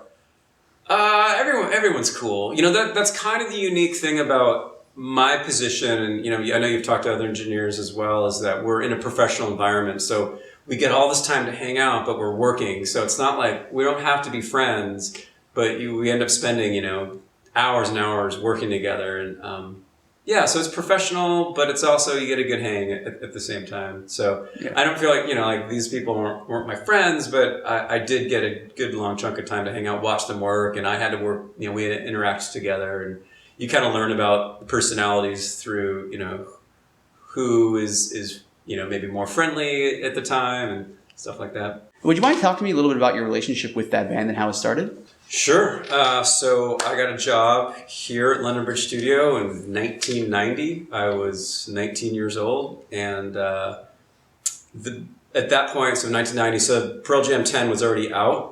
And I was just a huge fan at that point, and I didn't know the band, but at that point they hadn't broken yet. They had broken in Seattle, and that they were really popular in Seattle, but they hadn't had national success yet. They hadn't made a music video or anything like that. So they were just playing local shows around Seattle and creating a really big buzz. And I was already in the studio world, but got a job here working with the original owner, Rick Parasher. I was basically got hired to be his assistant engineer, which is kind of like gold, because it was 1990 and, I'd seen Pearl Jam 10 had just been recorded here. Before that, Temple the Dog was recorded here. Before that, Mother Love Bone was recorded here. And Facelift, Alice in Chains Facelift was recorded here. So I was a huge fan of all that stuff, and I came in as an assistant engineer, and I think within the first 3-4 months working here, Pearl Jam came back in to record Dirty Frank was done here that I worked on, and some of the single soundtrack, State 11 Trust, I think I worked on that a little bit. So again, it was out, 10 was already out, but I think Pearl Jam came in twice early on for maybe like 3-4 days. And I was 19, 20 years old, just sort of observing what was going on, and it was pretty exciting. Were you involved at all with the Temple of the Dog record? I was not involved. But I will say, because Rick Parasher produced that record, and that's a pure Rick record where he tracked and mixed that record, and I got to work with Rick for a decade, and he was my mentor. So I know, although I wasn't on the Temple record, but I just know exactly what he did, because I got to learn all his techniques. I feel like I know intimately like how that process went. Was there anything about that process that sticks out to you from what Rick has told you? Well, Rick is an extraordinarily talented producer, and he's very light. He's not heavy-handed, especially technically with the gears and engineer as well. It's very natural. He doesn't do a lot of EQ or compression. He just gets really nice levels, and he gets nice levels to tape. And when you listen, I feel like Temple of the Dog is a really great example of just a pure, honest recording. I know they did it really fast. I think they did it in 2 weeks. When it comes to Temple of the Dog, obviously one of the things that stands out is the fact that Chris Cornell and Eddie Vedder were part of the same project. Did Rick ever talk to you about how he recorded those vocalists? Like, was there anything similar or different about their approach? Rick never talked, but I know like they used 47 FET, which is on the bass drum mic down there. That was the vocal mic they used, and no, it was done really simply. And I know there's lots of like historic stories about, because Chris wrote the record and really was his music, and Eddie was up in town trying out for what was to be Pearl Jam, and there was no intention for him to sing on that record, but it was just that he was floating around the studio, and from what I heard was Chris heard Eddie sing in the lounge and said, "Hey man, why don't you try singing on this song?" So it was really like I like that story, and that it was really just sort of dumb luck that the timing was such that Eddie was in town while they were here recording Temple, and it just by chance he ended up on the record, And I always like to think that must have been a real true moment for Stone and Jeff to hear Eddie sing against Chris, and sound great. So I gotta assume for Stone and Jeff in that moment, I was like, whoa, our guy sounds good. Because it wasn't even a band yet. Pearl Jam wasn't a band yet. So what a way to try out for a band is to show up to Seattle, sing on this legendary record. The sound of that record is very indicative of this room. Like there's no tricks happening. It's just what the band sounds like. The drums would have been right there. Mm-hmm. to me, it's a little bit represents that whole grunge movement of like great music captured and really honestly, and great performances. Did you have any relationship with Mother Love Bone at all? No, I mean, Mother Love Bone did their record here. I mean, I know the drummer. I've met the drummer a handful of times, but besides that, and obviously Stone and Jeff I'd worked with. But yeah, cool. No, I love that record. I mean, I was a huge fan of that record before I even knew what London Bridge was. You know, really. Yeah. So again, like for me to be here at 19, 20 years old was like. So one of the other artists you work with, you mentioned that had a hit record, was Blind Melon. How was it like working with them? So Blind Melon was probably like, of all the records I did back in the day, that was probably the funnest for me because Blind Melon's not from Seattle, and they're from the South, and they're like the sweetest, nice Southern boys, and they came in and they didn't know anybody in town, and immediately they kind of took me into their sort of world, and again, because the way Rick Prosher worked, Rick would set up days where he would work and then he'd leave for part of the day and put me in charge, which was like really, really amazing for, most studio producers probably wouldn't work that way, but that's the way Rick worked. So I ended up getting to do a lot of engineering with the Blind Melon folks, and we just hung out. So that was one of the bands where I actually hung out with them and got to know them, and we just became friends. And so, and for me, from my perspective too, I didn't really get their music at first. I mean, they came in under the pretense that Shannon had sung with Guns N' Roses, so I was like, well, these guys don't really sound like Guns N' Roses, but I kind of see that they're rock, but they kind of got this hippie jam thing, but it's not really grunge. I didn't quite get it, but I liked it. And so it was really kind of to my surprise what a huge hit I liked them, I just didn't get where it would fit in the industry. Yeah. But, the clever folks at A&R figured out how to market them, and it was really cool to see their career just launch like that. So, when you mentioned right now you became friendly with the band, right? When you actually develop like a close personal relationship, is it more, I guess, gratifying when those records do really well compared to when you just kind of work professionally with somebody? That's a good question. I think it's great. Any success, that you've been involved with, it feels really gratifying. Sure, like, I've sort of stayed friends with the Blind Melon folks over the years a little bit, and yeah, it's really cool. It's kind of like, for me, I work here. I'm not on tour. I'm not seeing the rest of the world where I spend all my time here. And what happens is like I get to work with bands that are all over the world. So it's sort of like it becomes my. These bands kind of become my what do you call them? I live vicariously through them in the sense that they're out in the rest of the world. Yeah. I'd say maybe Blind Melon is one of the bands that I got to. Sort of hear about their shenanigans on the road and hear about different cities that I'm not getting to visit. Blind Melon, you mentioned Blind Melon is from the South. Why did they come up here to Seattle to record? Yeah, that's a great question. So, like I said, Alice and Mother Love Bone, all these bands had success here recording at London Bridge, mostly with Rick Prosher. So that a lot of bands started flocking here for that. But once Pearl Jam 10 became this like international success, the way the record industry works is, if you're a band in the South or wherever you are, and you're hearing this new sound, Pearl Jam 10, you just heard, Even Flow for the first time. It sounds different. It sounds, really cool and raw. You're going to look on the back of the album, either the album or the CD, and it's going to say, recorded in Seattle, Washington, London Bridge Studio. And so I think Blind Melon was one of the first bands that actively sought out Rick and London Bridge to record their record because they wanted to capture a bit of that sound. I know they loved the Temple record, and I know they loved the Pearl Jam record.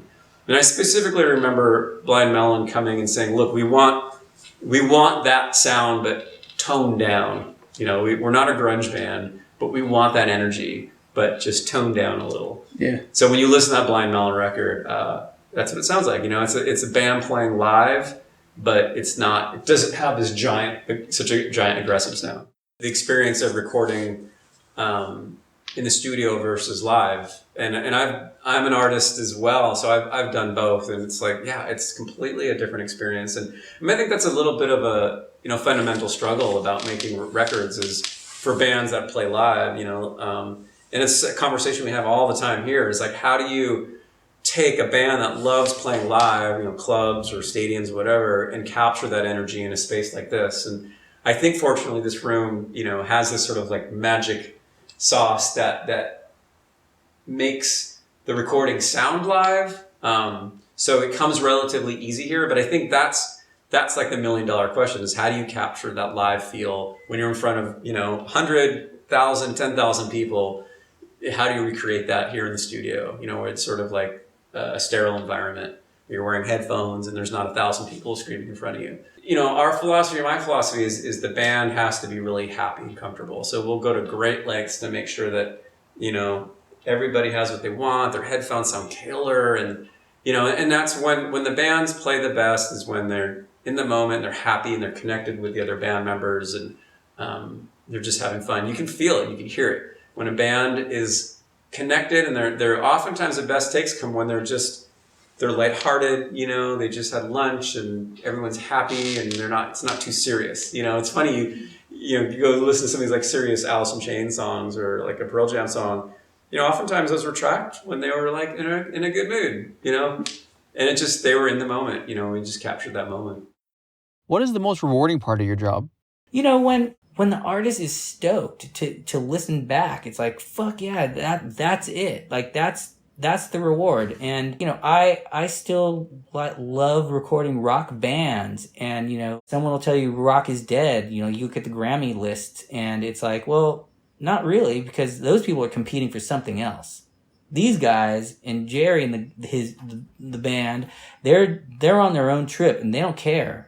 And it's all about what they want to do, and their fans appreciate that. And they always pack the shows. So when that stops, I guess they'll figure out something else. But that's my reward, is being there to facilitate their thing and make their idea and dream or vision like the reality.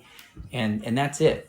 I don't want to, hey, I got to put my Paul Feig twist on this. My job is to make them or whoever I'm working with be the best version of them they can be. And if maybe I might freshen up some spots, but it's not about me. It's about them. How do you feel about it when the producers sometimes take control of the band instead of working with them? Like a lot of times labels will hire the same producer for multiple artists specifically to make them all sound somewhat similar to each other. It's kind of like, when the labels, back in the day too, it's like, hey, kind of like how when I was at Sound City and that kind of brought the studio back to life when Nirvana exploded.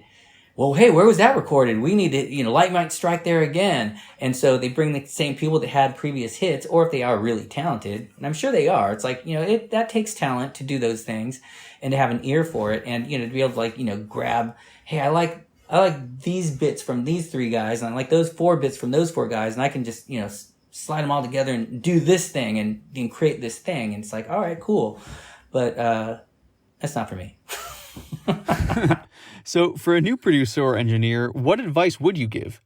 Just trying to, not trying to be relevant or chase what everybody's doing, because, I don't know about you, but I don't want to hear any more, goofy hi-hats, programmed hats and all these, little cartoon sounds and, everything just being, uber compressed and in your face. And, I hey, have you just heard, an acoustic guitar? It's like, hey, all this modern production, you got things crawling out of every little corner of the speaker and in between and this big bass thing. And it's like, hey, that's cool and fun. But after a while, how are you connecting here, with the lyrics or what the musician's trying to, emotions that the musician's trying to push across? Not just the lyrics, but actual music. I think the labels are like, hey, the closer to pop, the better, because the kids are loving it right now. But it's like, I grew up with pop music. It's like, it's so weird. It's like, I don't own any Michael Jackson records, but if somebody plays the best of Michael Jackson, I know every single one of those songs, and I know a lot of Stevie Wonder and, whatever was on the radio at the time. But now, I can't listen to that. Yeah, I know what you mean. There are definitely some songs out there today that I like, and I think the electronic production on them is good, but it is oversaturated. Yeah. I don't know if you've looked at the Grammy nominations and for whatever song or whatever artist and the list of producers, there's 30. I'm still scrolling. I'm like, what? Who are these people? How do they divide that? So Paul, you spent a few years working at Sound City before it was closed off to the public in 2011 for a period of time. Sound City, of course, is one of the most important studios in rock and roll history. What was the vibe like at the studio before it shut down? It was a funky place. I mean, Sound City was, in an industrial complex and just kind of, had the brown carpet, and it was just, no matter how many times you vacuumed or wiped things off, it just didn't seem clean. And, so it was, but between that console and what was going on in that drum room, what was coming out of there was world class. It wasn't posh, but, people who understood what that studio was all about can totally take advantage of, hey, it's not as expensive as these other places around town, and it has a Neve desk, it's been properly maintained, and hey, just wash your hands. It was the people. The people there cared, and it's it's not the fanciest studio in town, but it's hey, we care, we're going to go the extra mile, and we're going to I'm going to help whoever the engineer is while I was the assistant, or even when I was a runner. Hey, I'm going to take your food order. I'm going to make sure everything's correct. I'm going to check the food when I come back. I mean, this is the whole thing of going from the runner desk to being an assistant engineer. How can Siobhan, studio manager, trust a runner who can't get a food order together correctly to, for her to trust that person going into a studio and making the right patch for whoever client comes in? It's a lot of attention to detail. So that was kind of her vetting things out. And, I got in there and it was just a fun, great place. So, she was the manager, and she rallied the guys, and, she'd hire everybody, and, obviously everyone had to work together, and, everyone kind of had to fit in. And she created a really cool, group of guys. And it's there's Nick Raskulinecz, there's Greg Fiddleman, there's Billy Joe Bowers, Joe Barisi was in there. All those guys came out of Sound City, and now I'm one of them. My other friend who came out of there, Josh Smith, he's another guy. And then there's Miles Wilson, who actually the whole reason why there was a void to fill in the assistant engineering spot, he moved on to work with the Pixies, and now he's their front of house guy, that tours around all over the world, and he's just great at it. I was already freelance by this point. And I was working on the Evanescence record, and all of a sudden I get a text from Siobhan, and she's like, rest in peace, Sound City. And I was I texted her back, I'm like, what happened? And she's like, they're selling off the gear. So I told Nick, and he talked to Dave Grohl, and other friends talked to Dave Grohl, and next thing you know, he's buying the console because this other guy was going to buy it and just part it out. And so Dave got in there. And they were having a hard time. So, it's, you got a big studio with staff, and you have artists who are on tighter budgets that don't want to spend any money, or the labels just don't have the budgets. They just keep cutting the budgets in half. So, a lot of studios around town had to figure that out. That's cool how you all rallied around it. It's a small community. So when Chris Cornell passed, it's hey, everybody feels that. It's he came into Sound City. It's we did a Rick Rubin session, and this was before Audio Slave, but Rick Rubin put, hey, I'm doing this song. I need to do this track for Spider-Man or whatever movie. And it was Rage Against the Machine, basically. And then Chris Cornell came in to sing the vocal. And that was kind of the beginning of that. So I remember I had to pick him up I had a 63 Comet. It wasn't super tight. It was cool looking, but, it was a sketchy ride because it's 4-wheel drum brakes and, straight six, engine, and it wasn't fast or powerful. And it was just kind of like a cruiser. But I had to go pick him up and take him from, Beverly Hills back into Van Nuys, illustrious Van Nuys. And it was just kind of, strange. You're hey, how you doing? I'm Paul. I'm going to take you to Sound City. All right, cool. And he just looks out the window the whole time, admiring the day because it was sunny, and it was a cool car. His arm was hanging out, and just looking out the window, because what are you going to do when you're in a car with a stranger who you don't know? Well, he sat in the front seat, not the back seat, so that was cool. Yeah, for sure. Well, Chris was friends with Dave. Are you and Dave friends? We're acquaintances. I wouldn't say we're friends, but, when he sees me, he's like, Fig, what's happening? And it's always great to see him. And, I work out as 606 too a bunch, because Nick partnered up with him, Nick Raskulinecz, before he bought the console. He had this other Neve console. I think it was an 8058. And it was an inline console. It was like a version after the 8068, and I don't know why it was the 58 because the number is smaller. But anyways, it was a 32 channel inline desk, and it was really fun and punchy, and had lots of, cool things. And we worked out of there a bunch until, after 2011, Grohl bought the Sound City desk and swapped them out. But, there's been a new version of Sound City with Kevin Agunis came in, and he just took the whole place over. So everything was gone. So he just had the shell.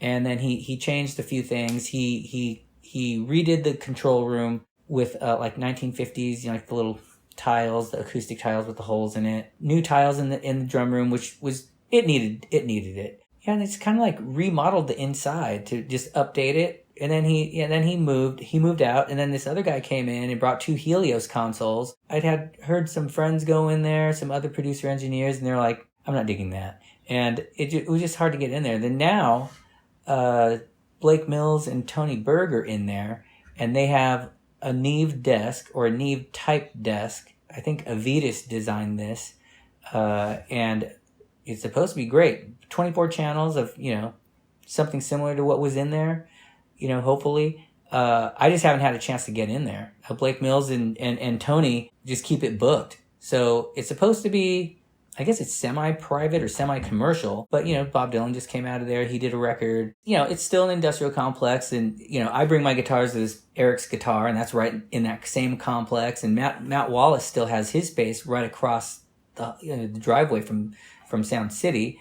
And there's 2 other studios. I'm not sure exactly what's happening. One was Goodnight LA, and Jackie Jackson from the Jackson 5 took that over towards the end of the time I was at the studio. And then he moved in Nevada. And I only know this because my grand piano that's at my studio now was at that studio. That's so cool. So how long were you at Sound City? From 2001 to 2006. I was so lucky because I started on tape, and then we kind of morphed into Pro Tools pretty quick. But I still had to have tape chops because they were still locking tape machines to Pro Tools and transferring back and forth. Like, nothing lived in Pro Tools 100% yet. So, like, hey, I just need these 11 drum tracks transferred into Pro Tools, and then some guy picks it up on a hard drive, and he comes back later on, and I have to lock it back up and dump it back on tape. And it has to be the phase coherency has to, like, it's got to be super tight, the lock. And, we listen to, like, the tape hi-hat and the Pro Tools hi-hat, and the lock has to sound like a tight phaser, basically.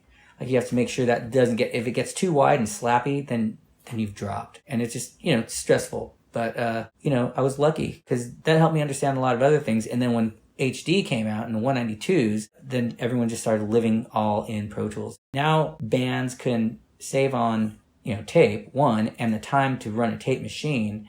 And now you're just all in tools, and that comes out, on a drive. You don't have to calibrate the next Pro Tools rig. I mean, you have to make sure whatever you're hitting your console with is either minus 18 or wherever you want that set. Other than that, you're good to go. I mean, I don't know many bands right now. It's like a band that says, we're going to record a tape. And it's like, well, you guys must have lots of money because tape is like 200 something a reel. And if you don't want to record over any of it, then you've got to buy multiple reels. But then not only that, you've got to find a decent batch of multiple reels that don't shed, that they're all part of the same batch. Even as far back as 2011, when we were doing Evanescence, we were going to record the strings to tape.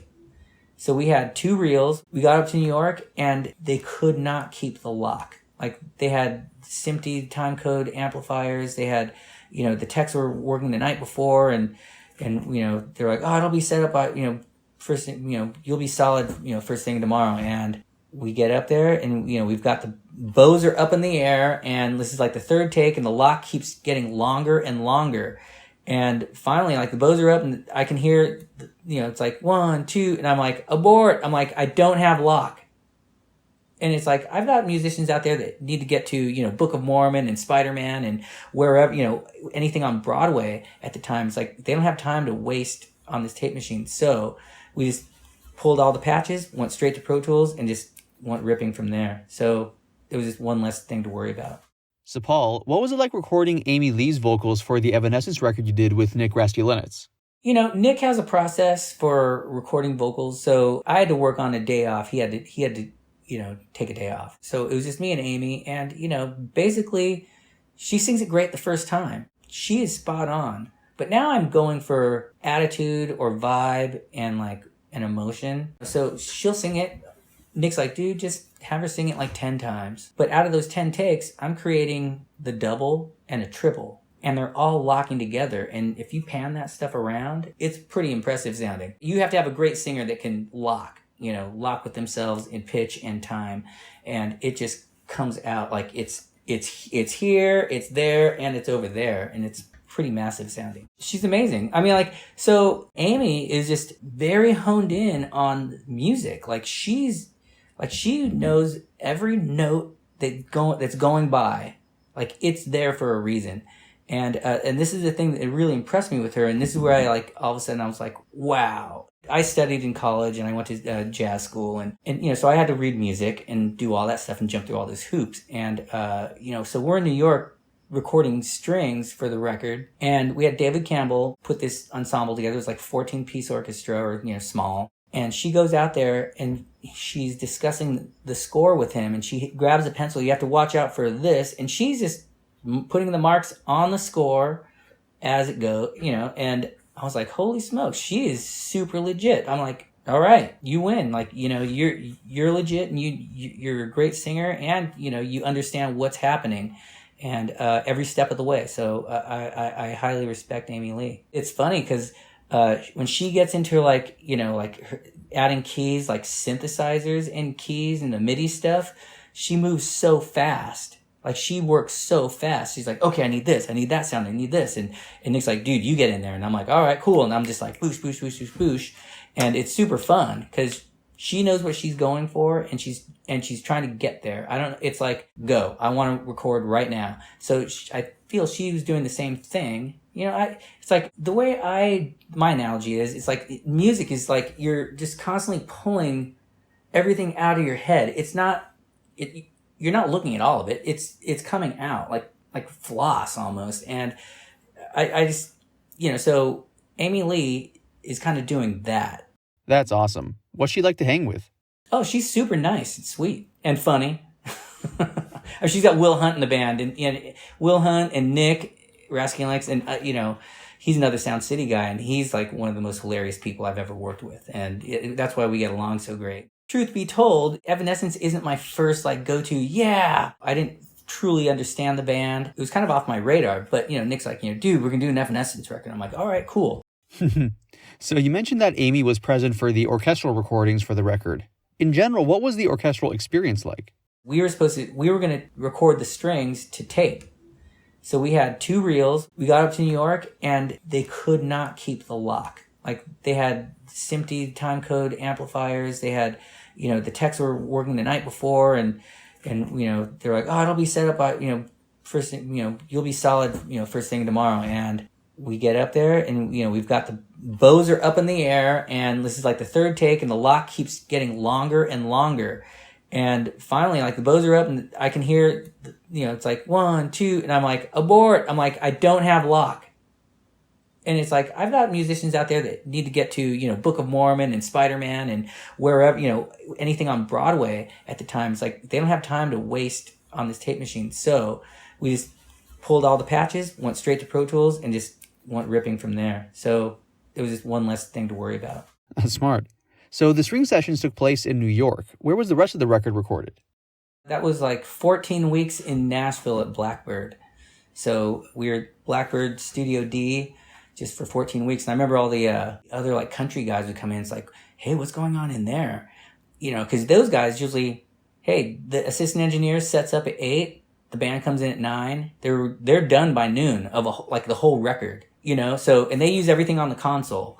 But Nick and I, we came up to Sound City. We like to build rock records. And it's like you build rock records with different mic pre's and compressors and different stations. Hey, that's this guitar sound and that's going to be that guitar sound. And, and we take our time having the artists paint what's going to happen on the record. It's not just all right, we got the twangy thing there, we got this thing here. And, and lots of respect for all those talented musicians because when it goes down, it sounds like the record, right?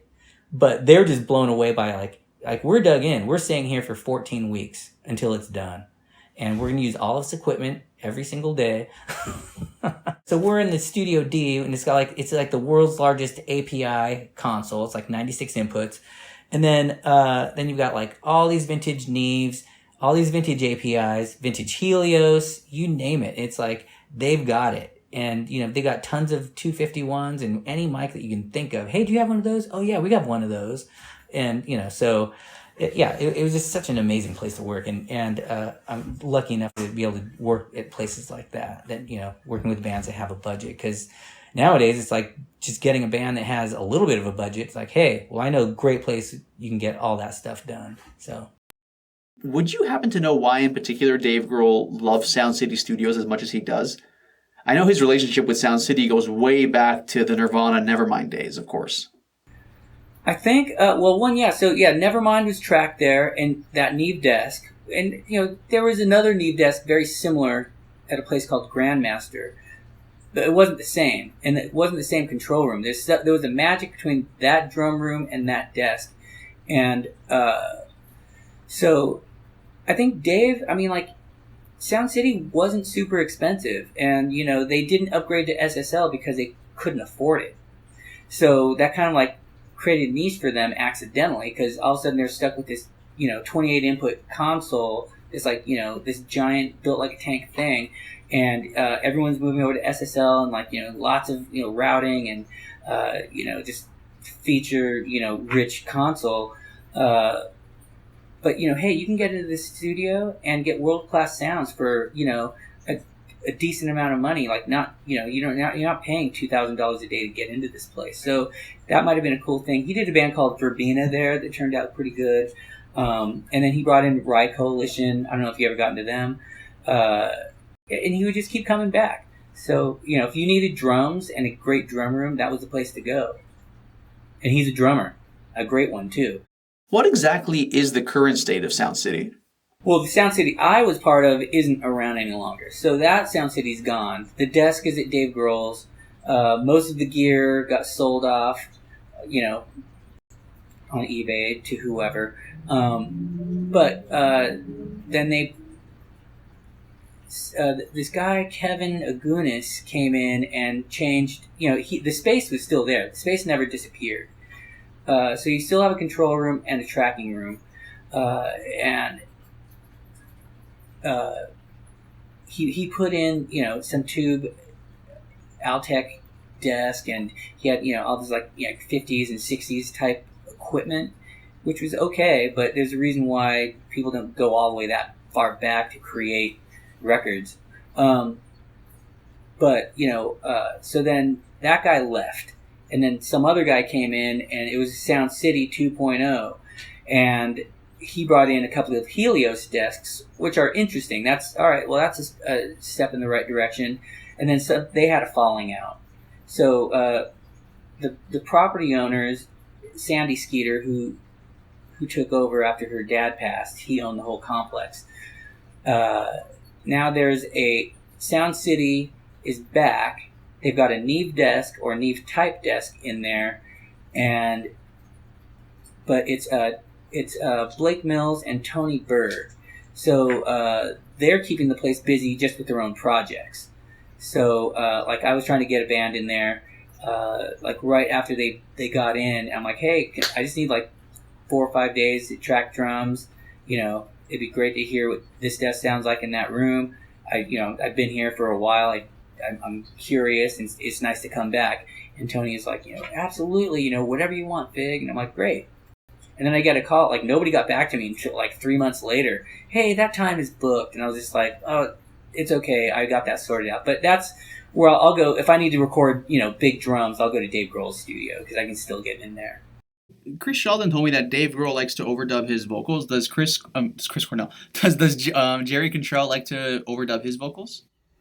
To layer? His vocals are overdubbed. So we create the pass, and then we work on all the guitars. We get all the guitars happening. Then we fit the bass in there, and then we'll start with all the vocals.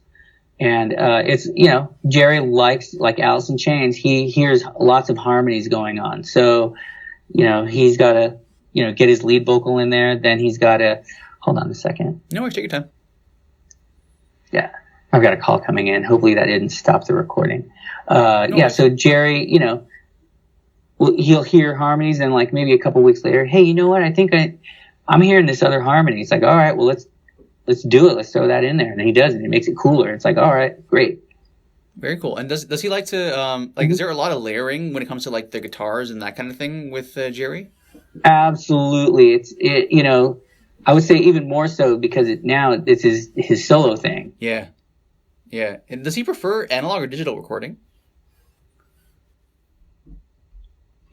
I think he likes how easy analog is, because it's like, like he'll say, I'm a caveman. This thing doesn't make any sense to me. He just, hey, the mic pre's on, the guitar's going. He can just hit play and record. He's working if I'm not there. But I'll get a call. Big, I'm not hearing anything. I've got my track armed. I got the mic pre on, and I'm like, okay, well, did you turn the microphone on?